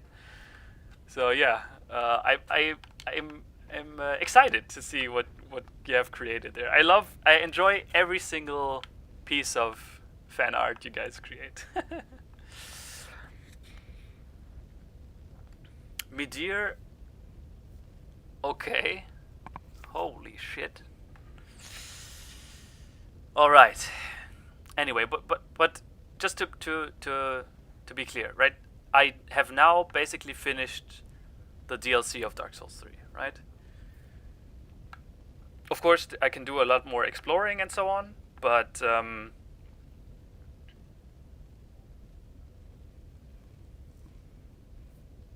all the mandatory story bosses are done, right?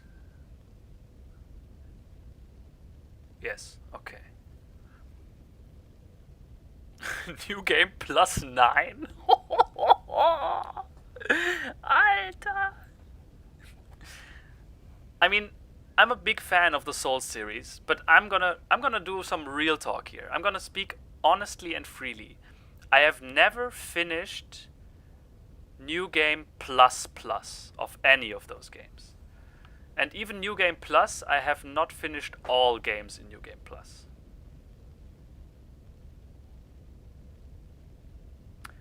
Pandi, you can try to send the link, although I think it's not as easy as try and post the link in the chat. If it doesn't work, then yeah, it doesn't work.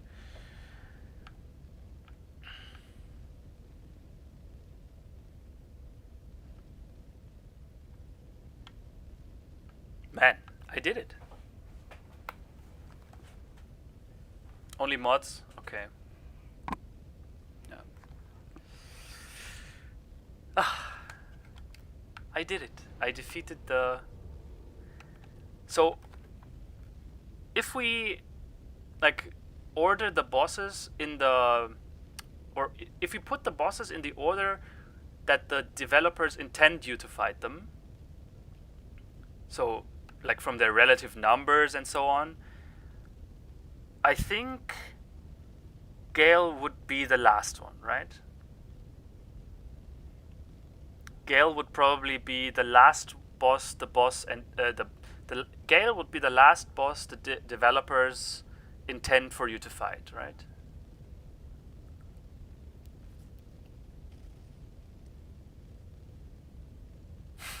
Fight me dear, you kleine Scheiße.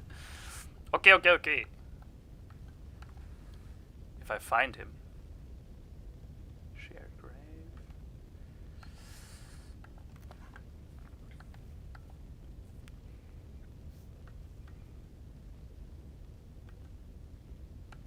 Oh yeah, Midir was... No, I don't know where Midir is, but there was this one fog gate all the way down this long ladder. I mean, yeah, the stream is only planned to continue for 5 more minutes, right? So...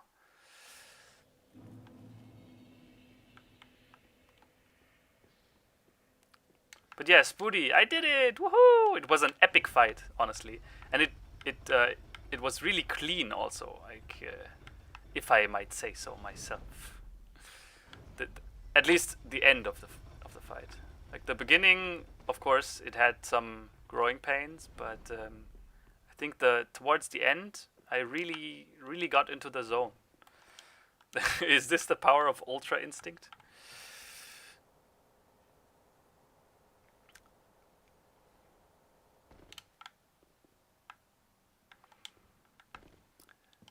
Arita, by the way, that is by design. It was to enhance. Hey, why can I fight? No, this is not.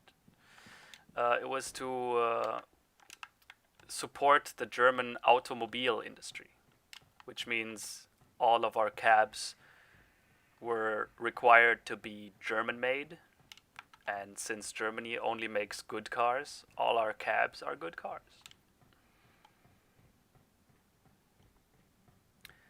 So how would I rate this DLC?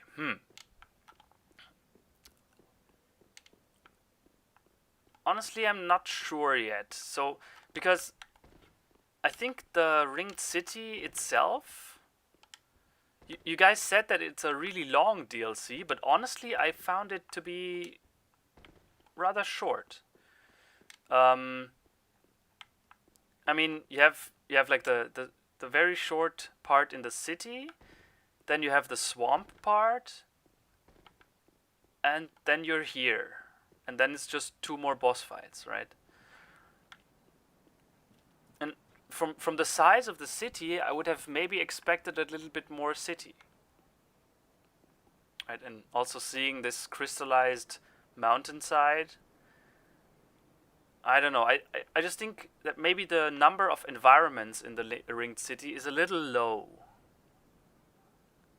Please don't kill me for that.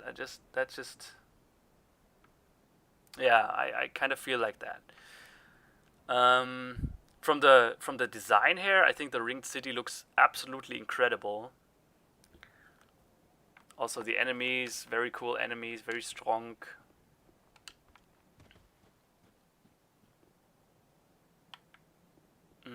A PvP boss, that's also awesome. By the way, is there no way to get to this lone tower back there?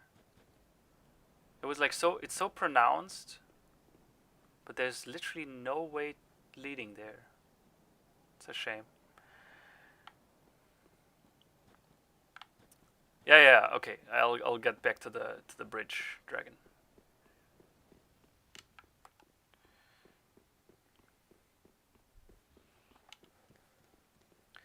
So, yeah, I mean, short is maybe not the correct term, right? Not short in terms of gameplay hours, but in terms of environments, right? Progressing in the DLC is very slow, but the environments itself, it's like you have this huge swamp area, but it's one area. And in Ariandel, you had like more smaller parts, right? Each area kind of had some different gameplay. I don't know. It's hard to say.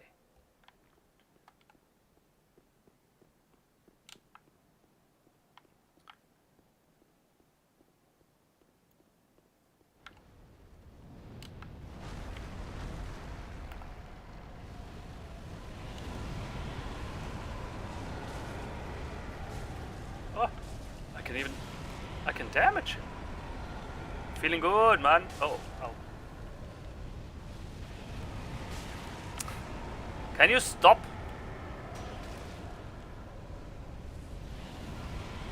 Will you just continue to breathe fire? Is that just...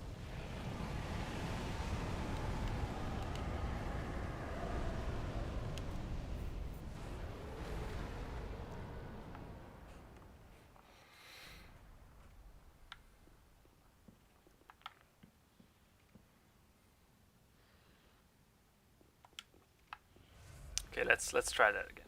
Make him come down, and then maybe not go to the point where he can just blast you non-stop. Whoop.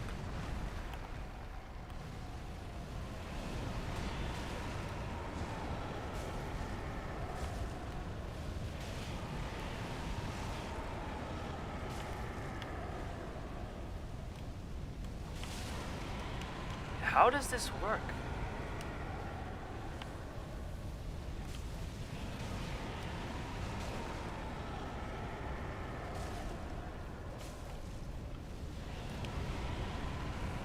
Is this a safe zone? No, doesn't seem like a safe zone.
especially love how much you can see during this fight.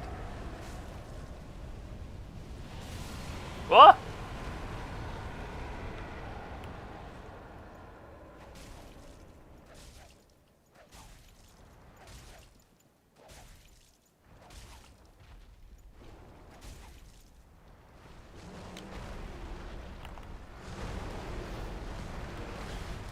Mm-hmm.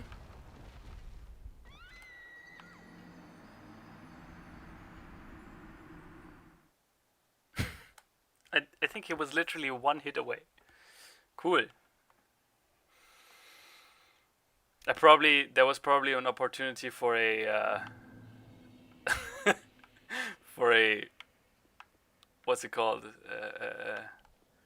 Visceral attack. After this incredible Gael fight, we just had to end this stream on a fucking low point. No, I need to finish that one. I cannot leave this as the last thing that happened.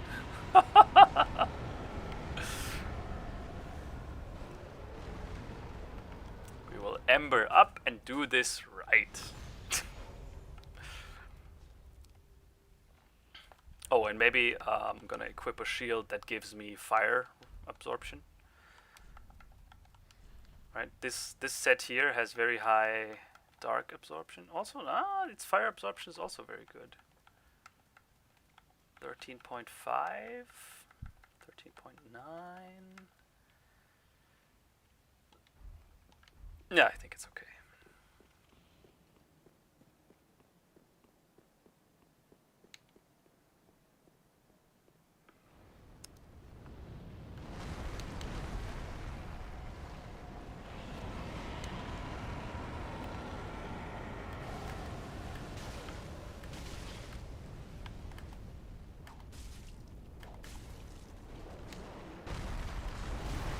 Oh, wait, why is he doing that now? Is he no longer chill?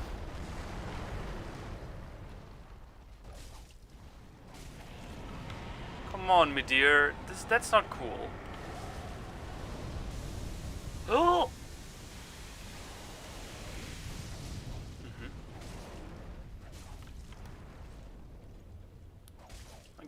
Can you not go back to your easy phase, easy mode?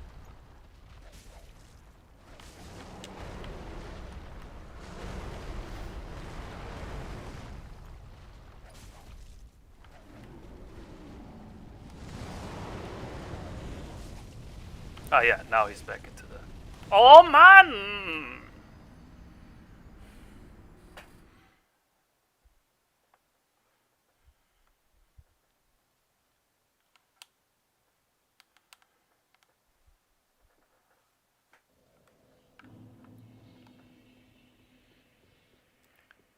Man, I have quite a few souls saved up. I really don't want to lose them.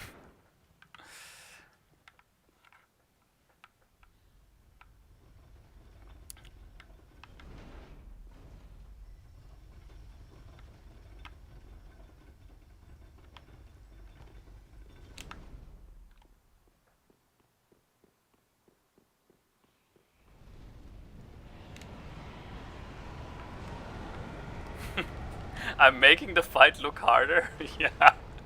Oh yeah, that's exactly what I'm doing. Wait, where are... All the way back there. Man, this fight really is already trying to fuck me over.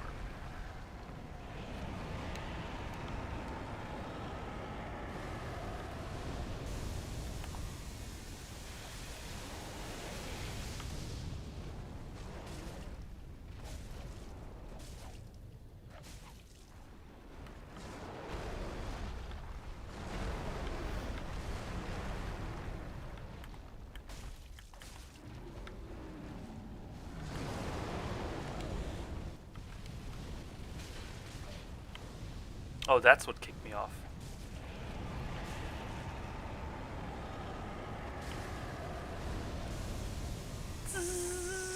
Laser!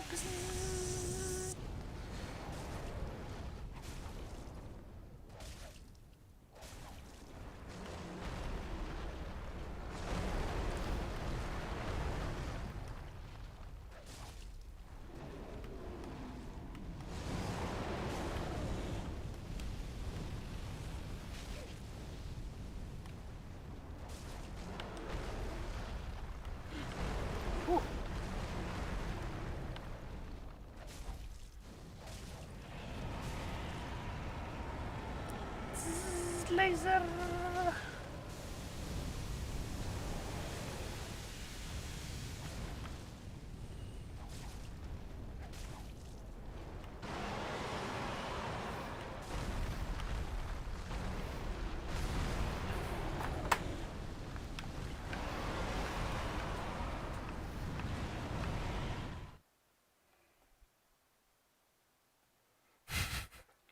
I'm never going to say, okay, just this one thing, and then it's okay. Ever again. I'm just gonna really quickly defeat this one enemy here and then stop the stream. Wow. Thanks, Dark Souls. You know no mercy.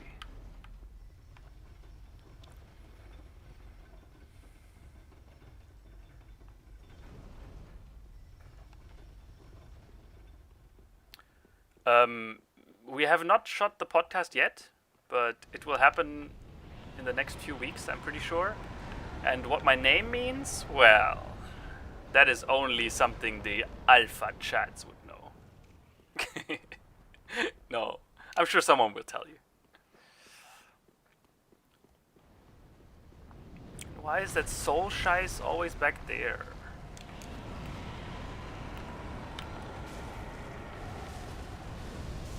See, laser!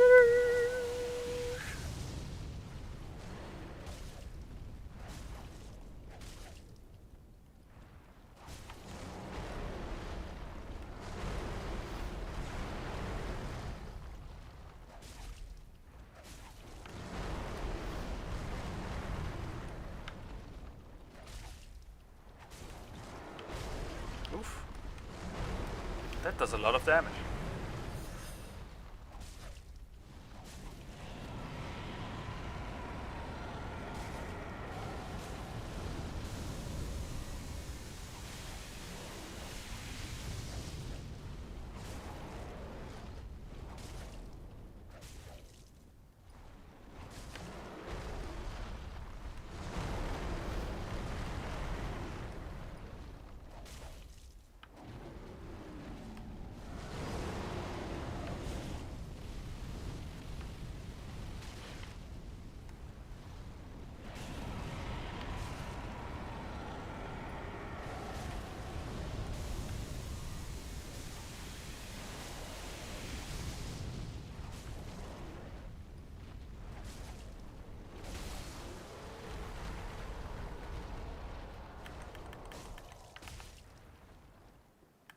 Yes, okay.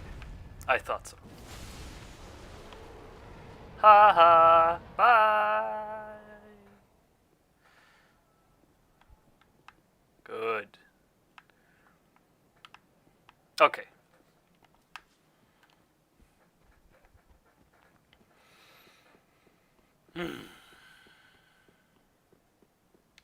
I just now realized that this dress even has like an open back. This is maximum sexy fight. Yeah. Sexy style. So, okay, he dropped down there. Do I reach him by also just dropping down? No. Oh, yeah, fog wall. Yeah. Okay. Oh, no, that's something else. Okay, I'm gonna try him once. And so that I know what I can expect for the last stream.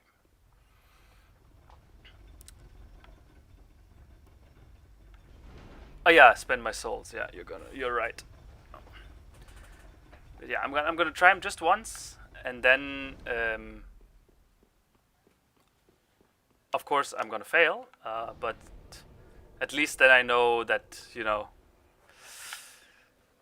how hard I'm gonna fail.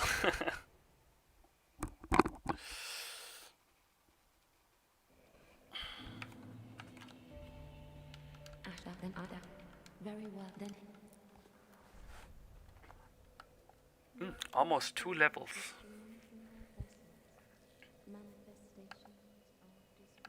Where do I put the points in? Should I just put them in strength?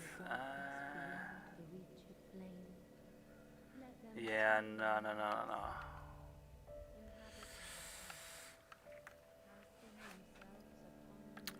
Is this still worth it? Or is getting vigor and endurance past 40 just not worth it? Bernardo, Hashmalim, experts, Wanker Chief. I mean, I don't have many points to spend, right? I'm at this high of a level, so I'm just maybe just putting 2 points into dexterity. It's probably the best.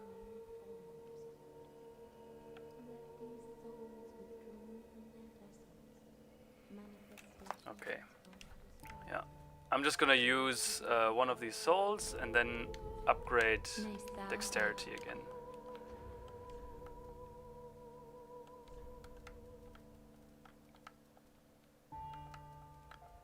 Equip the stamina shield. Equip the dexterity ring. And then use... Put them in strength? No, strength is...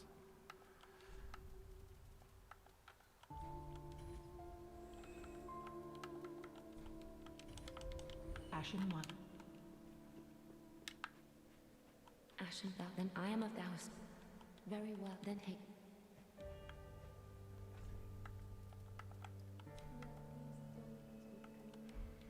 I mean, I could put 1 point in strength and then have one of these 100% physical absorption shields. But yeah, we don't need shields. Zack. Okay, 61 souls. Perfect. Perfect.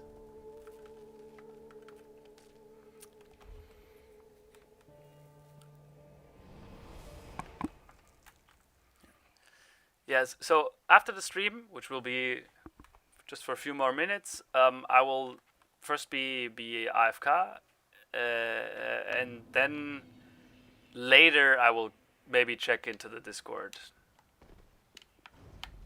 Rantoni Discord.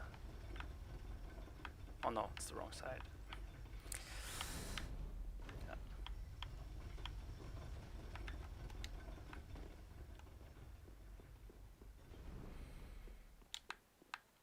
Easiest fight ever. Oh dear.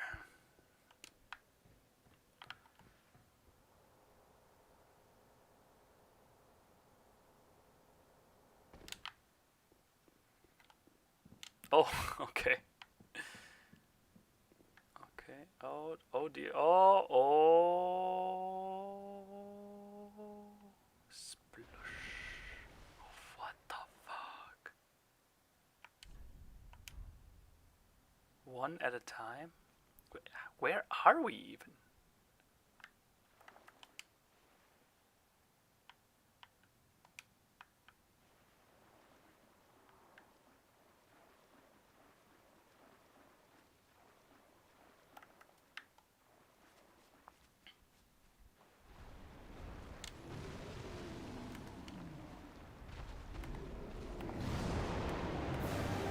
Oh, I'm doing so much damage, but he's done. Ah! Ah! Okay.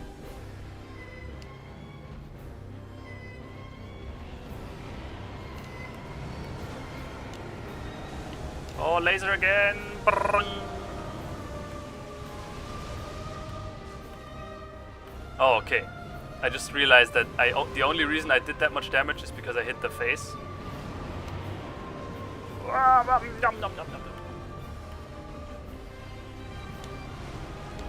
Whoa, whoa, whoa, how can it... Ah! Okay. How can it be so fast? He's a gigantic dragon. Okay.